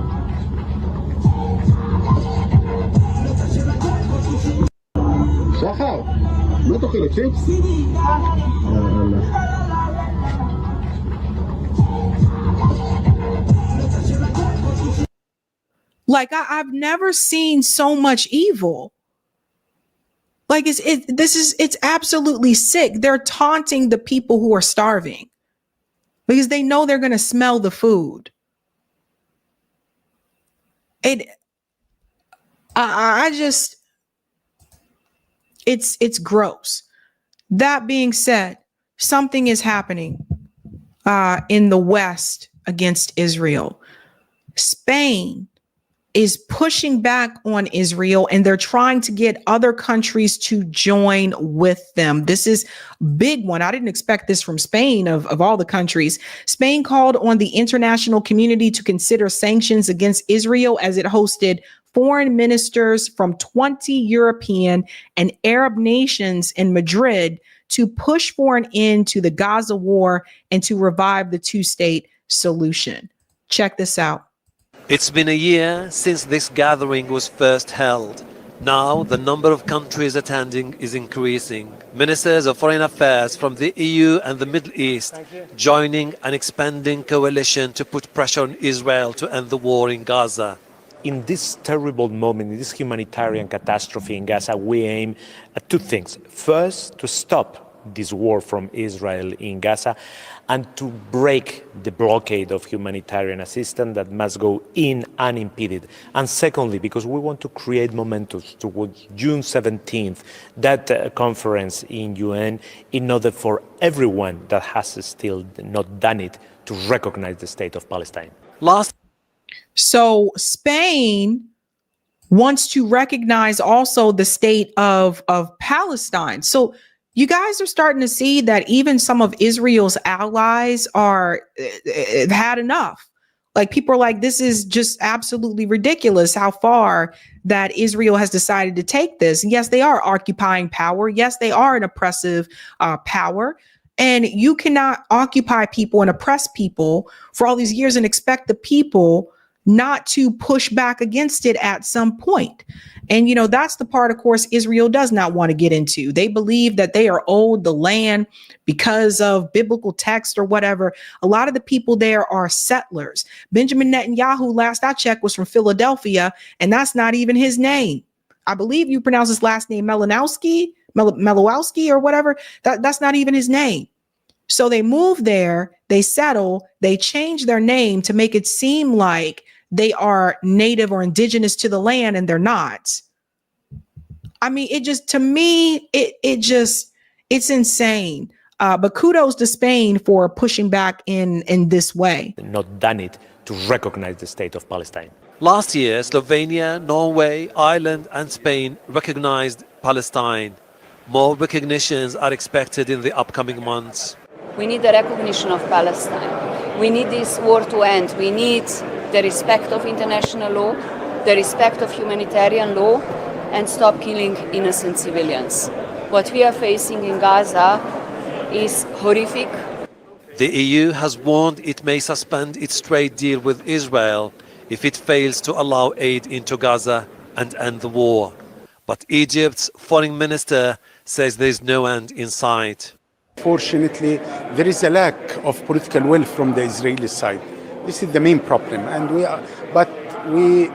will keep trying. We will apply maximum pressure. We will continue to exert our maximum efforts in order to push for a ceasefire.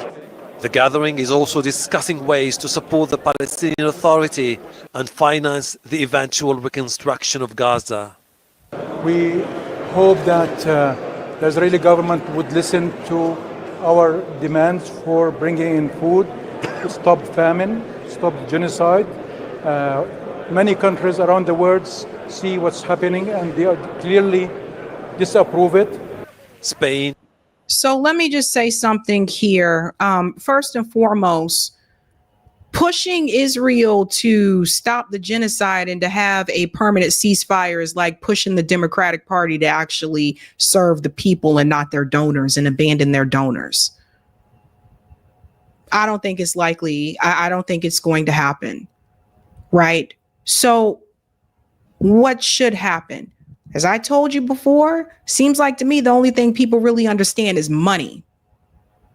So I think the best thing that should happen, all of these countries need to implement sanctions on Israel. Stop playing these games. Stop pretending to, let's sit down and have these talks and da-da-da. No, stop trying to push them to do anything. All of these countries, and it needs to be a collective. It's not enough just for Spain to do it. It needs to be a collective. And they all need to put sanctions on Israel. I didn't even realize some of these countries were still doing trade with Israel at this point. First of all, if you're still trading with Israel, that needs to stop immediately. Shouldn't have even continued to go on for this long. And it's never a time that you will see me call for sanctions on the show. But with Israel, all of these countries need to implement sanctions on Israel, and they need to bankrupt Israel. Like I said, the only thing these countries understand and people, these leaders tend to understand is money. That's how you put a stop to that. No country should be continuing to trade with Israel at this point in time. I can't even believe I have to say this.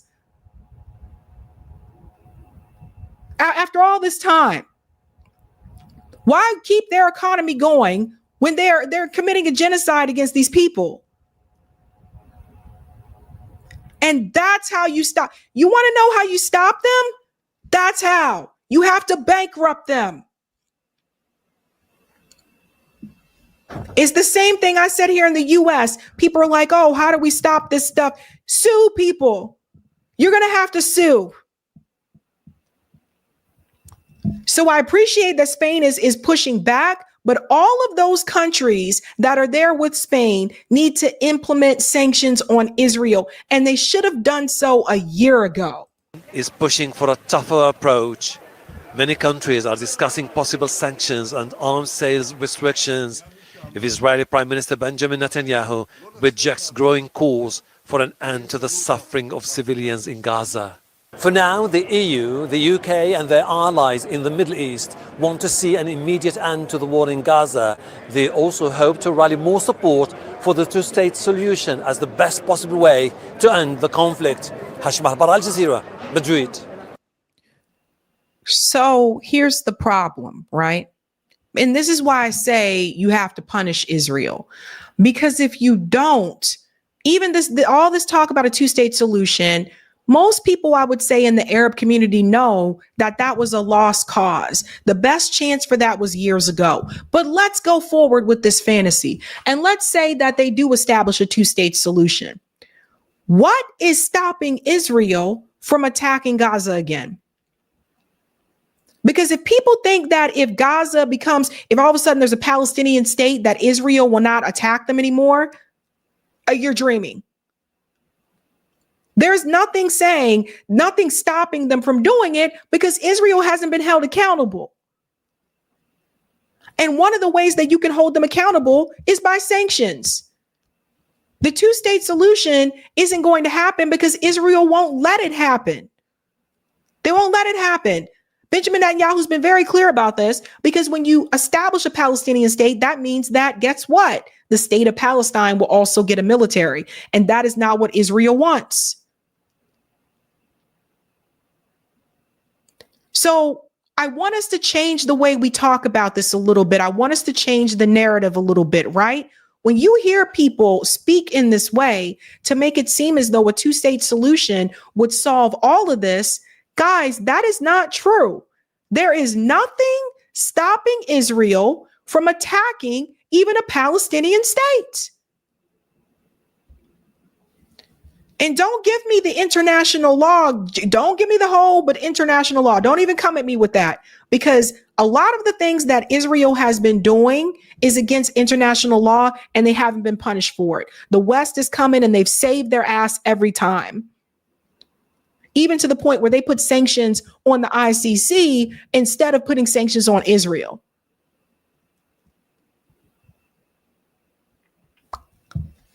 Crazy times, guys.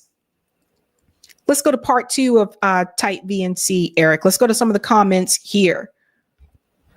Thank you, Mark.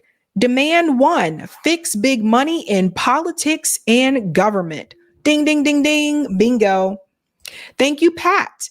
Do you know there is oil off the coast of Gaza? Yes, I do. Hence part of the reason why they want the land. Thank you, Sparky. Not often mentioned, but when property taxes going up due to higher property values, where families can't afford to hold on to family homes, and land is a big obstacle to forming generational wealth. Good points there. Thank you, Wandy. Palestinians are ancient Semitic by blood. The Ashkenazi, Nazi, and European by blood that converted to a Semitic religion, FYI, I said religion, FYI. Thank you, Courtney. Eating while blasting Israeli trap music too, I'm done. William says, ex-Trump supporter here. Trump and Piers Morgan and whoever is turning on Israel is a BS optic trick. Trump will never turn on Israel. They know we see. Yep. Yeah, you're right. You're right. And thank you for this one, William. Everyone read the Talmud. You will understand all. Interesting. Interesting. All right, guys, we have one more story for you. This one's a doozy. Oh, boy. If you haven't done so, smash the like button. Thank you. If you're new, don't forget to like, sub, and share, just like a Care Bear. Oh, boy. Talk about going from 0 to 10. Just a couple of weeks ago, it seemed as though we were heading toward a possible end or more peace talks between the war of Russia and Ukraine. It seemed as though there was going to be another conversation with Donald Trump and Vladimir Putin, and it definitely felt like it was heading in that direction. Now that has all changed. Apparently, within the past week, things have gone from 0 to 10. All of a sudden now, Putin and Donald Trump are clashing with each other, bashing each other publicly to the press. And at the same time, what's even more scary is that NATO has found their way into Ukraine via Germany. What the hell is going on? Now, Russia has already had an attack on Ukraine, a pretty dramatic attack on Ukraine that we're going to get into in just a second. But we also have to remember what Vladimir Putin said, that if NATO got involved in Ukraine, that there would be an escalation. And that is what we're seeing right now. And I just also question this because at the same time, something else happened. At the same time, Donald Trump decided to postpone his 50% tariff on Europe. Now, I don't know about you, but I'm just trying to connect all the dots because I found it kind of interesting that the same days that they decide to postpone the 50% tariff on Europe, the same time that German Chancellor Merz announces that he is going to lift the restrictions for weapons for Ukraine, thus NATO intervening in this war. So let's try to see if we can put all of these dots together, ladies and gentlemen. And is someone paying Merz? Let's get into this. Donald Trump and Putin are clashing. What is happening? We are following developments between the U.S., Russia, and Ukraine after President Trump called Russian President Vladimir Putin, quote, absolutely crazy for his latest actions in the war on Ukraine. That comment coming after Moscow has launched 3 straight nights of drone strikes, the largest aerial assault so far of the 3-year war. At least 12 people have been killed. Trump posting that Putin is needlessly killing a lot of people and warning that if he tries to conquer all of Ukraine, it will lead to Russia's downfall. The Kremlin firing back this morning, accusing Trump of, quote, emotional overload. But Trump also had some criticism for Ukrainian president after Volodymyr Zelensky accused the U.S. of silence following this weekend's attacks. Trump said that, quote, everything's out of Zelensky's mouth causes problems. I don't like it, and it better stop, he said. CNN's Kevin. We live in a cartoon. We really, really do. Kevin Liptak joins me now from the White House. We are seeing a major shift in tone from President Trump when it comes to Putin, but a very similar tone when it comes to Zelensky. Tell us more about what you're learning. Yeah, and these comments about Putin, I think, are very significant for a president who more often than not is offering a conciliatory message towards the Russian president. These comments really stood out, and I think the timing here is quite notable. You know, it was only 1 week ago that President Trump and President Putin spoke on the telephone. Afterwards, the president essentially taking Putin at his word that he's still interested in a peace agreement, despite Putin maintaining all of these maximalist demands to end the war. Now the president adopting quite a harsh tone towards the leader in Moscow. Listen to what the president said. Oh boy. I'm not happy with what Putin's doing. He's killing a lot of people, and I don't know what the hell happened to Putin. I've known him a long time, always gotten along with him, but he's sending rockets into cities and killing people, and I don't like it at all. Okay? What happened?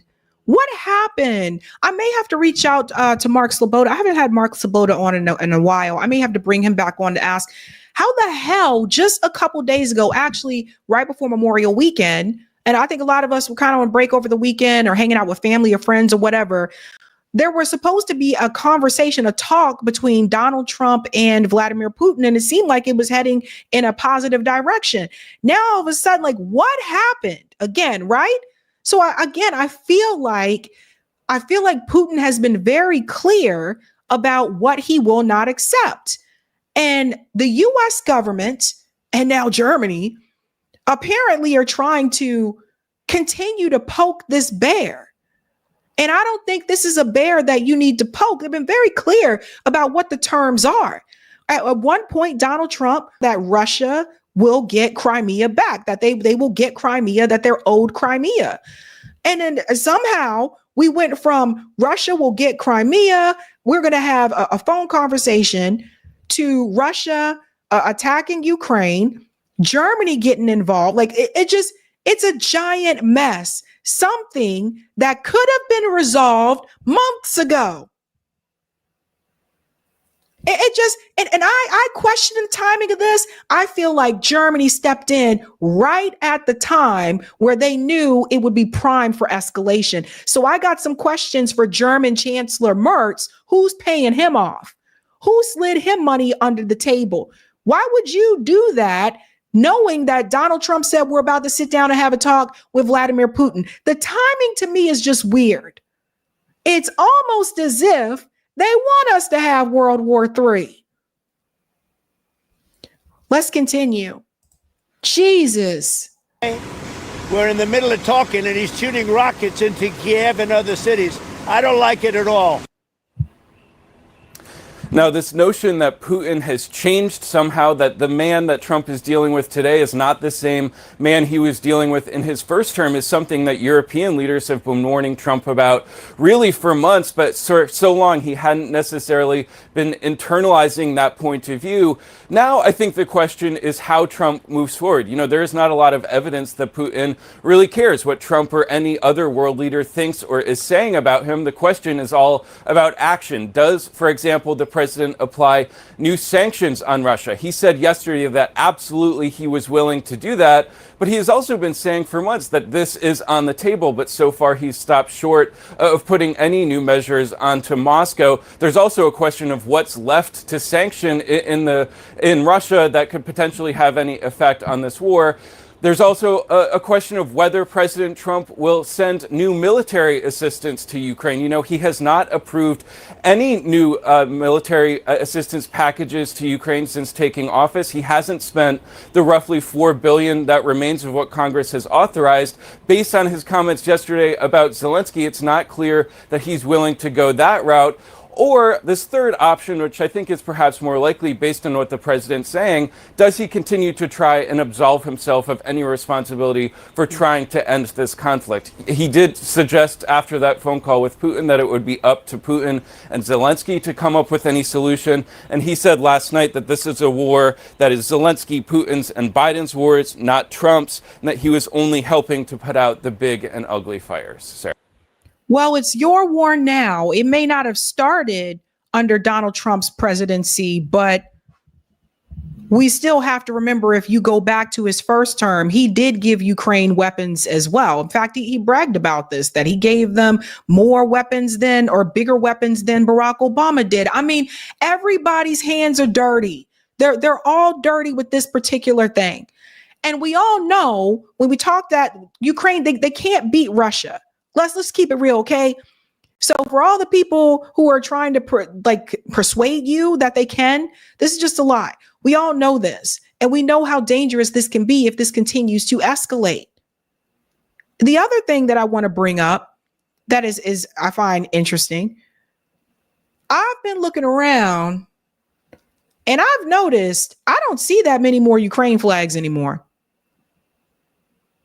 And I mean, at the start of the war, I saw Ukraine flags in a lot of places. And now I'm noticing, particularly in the US, I'm not seeing all these different Ukraine flags anymore. And it makes me also wonder if more Americans are also just tired of this and they're done with it now. And they're just like, yeah, this just needs to wrap up. Like, you just need to end this war. Right? Kevin Liptak, with a mouthful, a lot going on there. Thank you so much. Erica? Well, with this new wave of deadly Russian strikes combined with the comments from President Trump in the Kremlin this morning, could this mean that any hope of a ceasefire is now even further away? CNN's Nick Robertson joining us now. So, Nick, the comments from President Zelensky talking about the silence on the part of the U.S. encouraging Putin, some of the most direct remarks that he has made, not sitting perhaps well. What does this do to any potential talks? Well, how was there silence if we just saw the video from Donald Trump saying that Putin was behaving like, you know, a crazy person has absolutely gone crazy. And now we're saying that there is no conversation about it. I'm confused. Look, I think the reality is that the potential talks were talks. They weren't a reality and a real immediate path to a meaningful ceasefire. President Putin has been offered that. In fact, President Trump has told him over more than the past 2 months that he wants him to agree to an unconditional ceasefire the same way that Ukraine has. And Putin has punted that, has kicked the can down the road. But what we've witnessed this weekend is a very, very clear message coming from the Kremlin. You have the Kremlin spokesman today, not just accusing President Trump of emotional overload, but stating very, very clearly that President Putin makes decisions that are in Russia's national security and interest. And what that meant was, on Friday, despite the fact that there was underway 3 days of the biggest prisoner exchange so far, which incidentally, Friday, President Trump hinted that this may be the path to something much bigger, hinting that the path to peace may be open. What does... That's what I'm saying. And it escalated from that pretty quickly. President Putin do on Friday evening a 250 missile and drone salvo into Ukraine, killing 13 people, then doubles down on that Saturday into Sunday, 367 missiles and drones. That's the biggest number ever since the war began. And then last night, after President Trump has spoken and criticizing Putin, calling him going crazy, Putin then launches 355 drones into Ukraine, which is the biggest drone attack so far since the war. So the message is very, very clear, and dare one say even consistent, coming from the Kremlin. That is, they're not engaging on the narrative for peace, not in a meaningful way. They're kicking around the edges of it, and in the meantime, kicking Ukraine. And if there's anywhere where there are emotions, they're very raw in Ukraine, particularly with the people who've fallen victim over this weekend. One woman who's sort of standing in the rubble of the remains of her property said, "I wish President Trump was here to see this." So it's not just President Zelensky hoping that President Trump really gets a clear-eyed view of what's happening in Ukraine. It's the Ukrainian citizens as well. And yes, they do want US help, and there will be a hope that perhaps President Trump's comments now about Putin mark a significant change. I'm not sure if anyone's holding their breath in Ukraine, though. So people are saying that Vladimir Putin, that they tried to assassinate him. That's what people are saying, which would speak to the response that he gave. I mean, let me just say something really quick and we'll come back to this. If people think that there's problems now, if they were to assassinate Vladimir Putin, I think all hell would break loose. I really do not think that would go over well at all. Because here's the thing. Russia is friends with China. Putin and Xi Jinping are pretty chummy, and they're both a part of BRICS. And Xi Jinping may be sitting back there thinking, well, hell, if they came after him, they probably coming after me next. Would be a bad idea. Now, to make this situation even crazier, German Chancellor Merz and his crazy ass, he decides to come in and make an announcement, I guess, on behalf of Germany. US, Europe, lift range restrictions on Ukraine missiles. Why it matters. So again, I don't know why he thinks he can just speak for everybody. Last I checked, a lot of the people in Germany don't want this war to happen at all. Germany's new elected chancellor, he just got in there. Merz has announced that Ukraine's Western allies are lifting range restrictions on the weapons they have been supplying to Kyiv. Speaking at a local political event in Berlin on Monday, Merz said the policy shift applies to weapons provided by countries including the UK, France, Germany, and the United States. First of all, you just got there. I mean, who installs these people? Like, he just got there. This is escalation. This is something that Vladimir Putin warned about, that if NATO gets involved, which is exactly what they're doing, that all hell is going to break loose. These people are insane, right? And they don't care about you. They don't care about me. They don't care about what happens to any of us if a nuclear war breaks out. The president has bunker. Billionaires have bunkers. Elon Musk, all the billionaires, they have bunkers. They don't care about us. Kremlin spokesman Dmitry Peskov responded, saying any such decision runs absolutely contrary to any future peace settlement with Kyiv. Mertz's announcement comes amid an escalation in Russian attacks across Ukraine and criticism from U.S. President Donald Trump, who described Vladimir Putin as crazy on Sunday. So the question is, how might this decision influence future ceasefire negotiations between Russia and Ukraine? And here's what you need to know. What exactly did Merz say?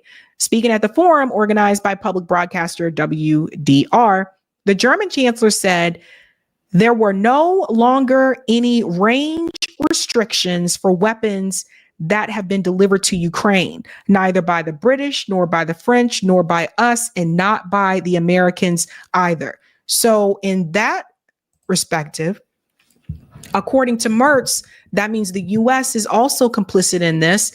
I warned you about long-range missiles. Long-range missiles are incredibly dangerous because they don't exactly necessarily hit intended target. It can hit anything within that vicinity. So long-range missiles are dangerous. Like that could obviously have a big impact on civilians. So that is not something that they should be pursuing. But also, this shows you how Donald Trump is doing the same thing that Joe Biden did. This shows you that Donald Trump is also still giving Ukraine weapons, just like Joe Biden did, escalating this conflict.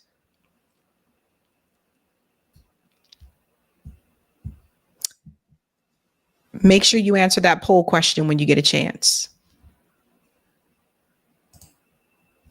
There are other forces at work here, folks. I'm telling you, like, this is crazy.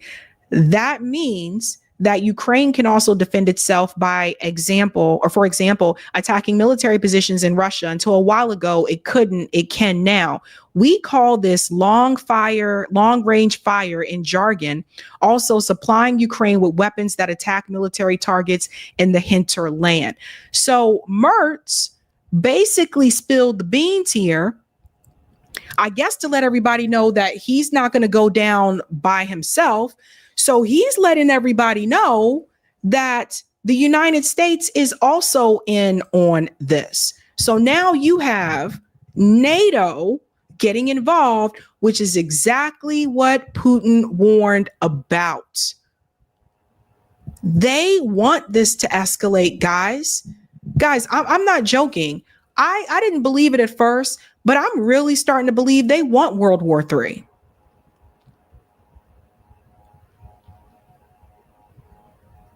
And that's a scary thought. And to go along with this, if we want to connect some dots, let's look what happened in Europe, right? Trump delays 50% tariffs on the EU to July 9th. Interesting, huh? All this happening at the same time.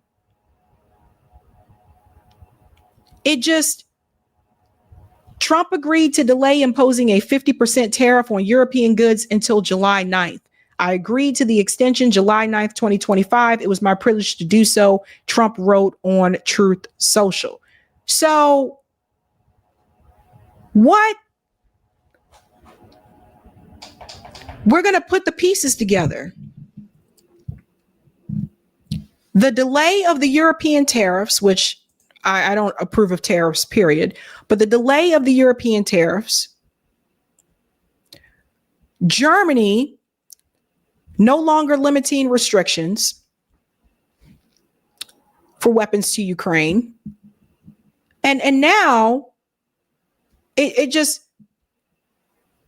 the word on the street is that they tried to kill Vladimir Putin, that they tried to assassinate him. That's the word on the street.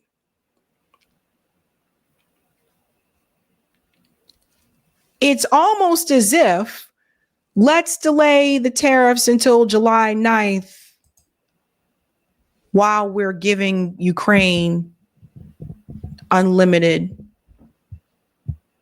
access to the weapons and no more restrictions.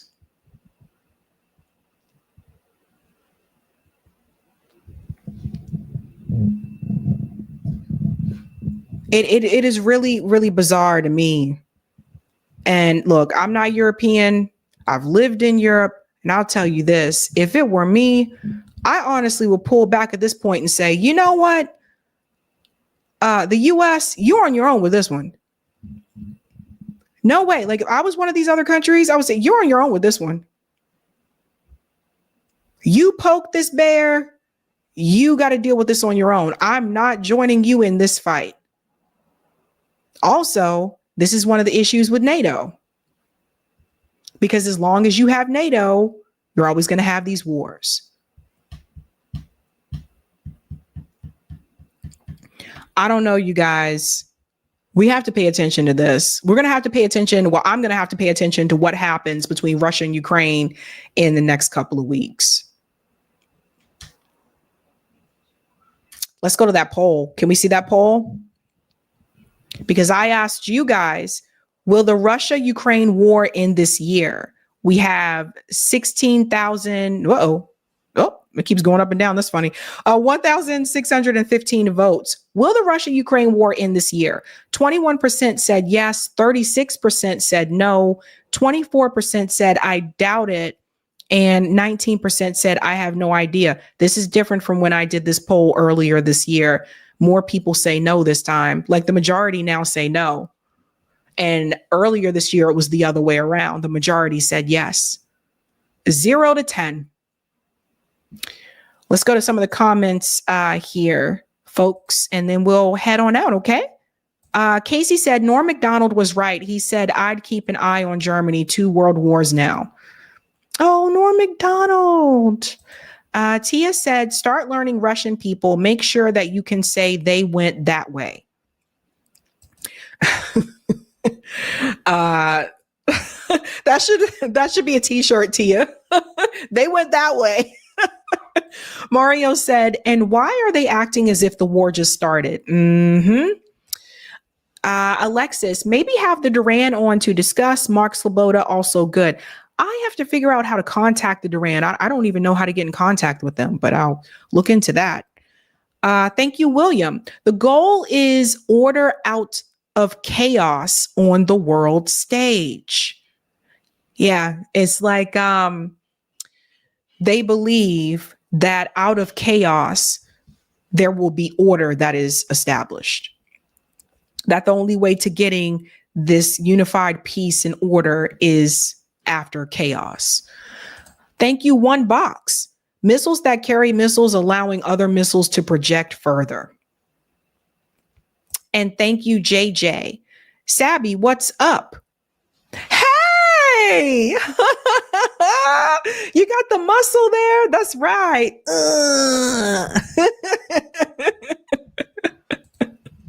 Yeah, that's right. What is up, JJ?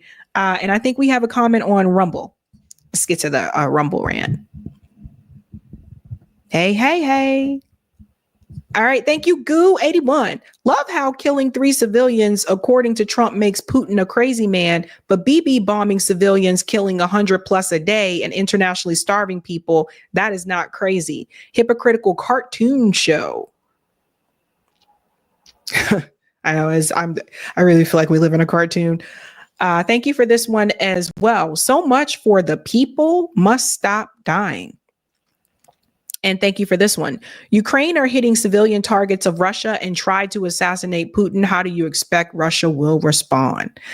That is the word on the street-o. And thank you for this one. Mertz made that decision while he was talking with Kier and Macron while snorting blow again. Damn. Thank you, Roger, for the tip on Rockfin. During Yom Kippur War in 1973, Arab members of the Organization of Petroleum Exporting Countries, OPEC, imposed an oil embargo against the U.S. and other countries that supported Israel. Yeah. This embargo,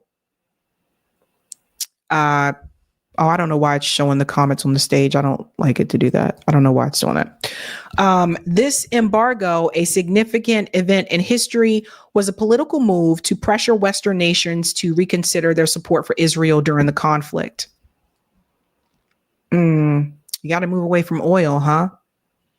Oh, thank you, Jay. Oh, you're at the gym. Hey, let's go. Someone put it in the. Oh, Fine Weather said, Sabby, sweet Sabby, you made the gains. Yes, I think so. Look, I got like, look, it shows. Oh my God. I guess I didn't realize it. Maybe it looks bigger than it actually is because I'm on camera. But yeah, tomorrow's upper body. I did legs today, so tomorrow's upper body day. So I'll be back to that and we'll see how that goes. I'm cool with upper body. You know, just I start with bench press, and once I'm over bench pressing, I'm like, yeah, let's get it, you know. But I start with that because that is the hardest thing I do on upper body. But I got to tell you, it is a great wake up. If you really want to wake up and you're kind of, I don't know, if you're just having a rough morning and you're like, man, I really need to wake up, start off with bench press. That'll wake you up like, up in the gym, just working on my fitness. She's my witness. All right, guys. That's it for me. Thank you so much for your time. It sounds like, or it looks like, Max Blumenthal will be here Thursday evening, 8 p.m. Eastern time. He's going to tell us about his adventures in Iran, and we'll also have news stories. So stay tuned for that. Call in Thursday night. That is it for me, guys. Have a good night. Keep up the fight. Yeah.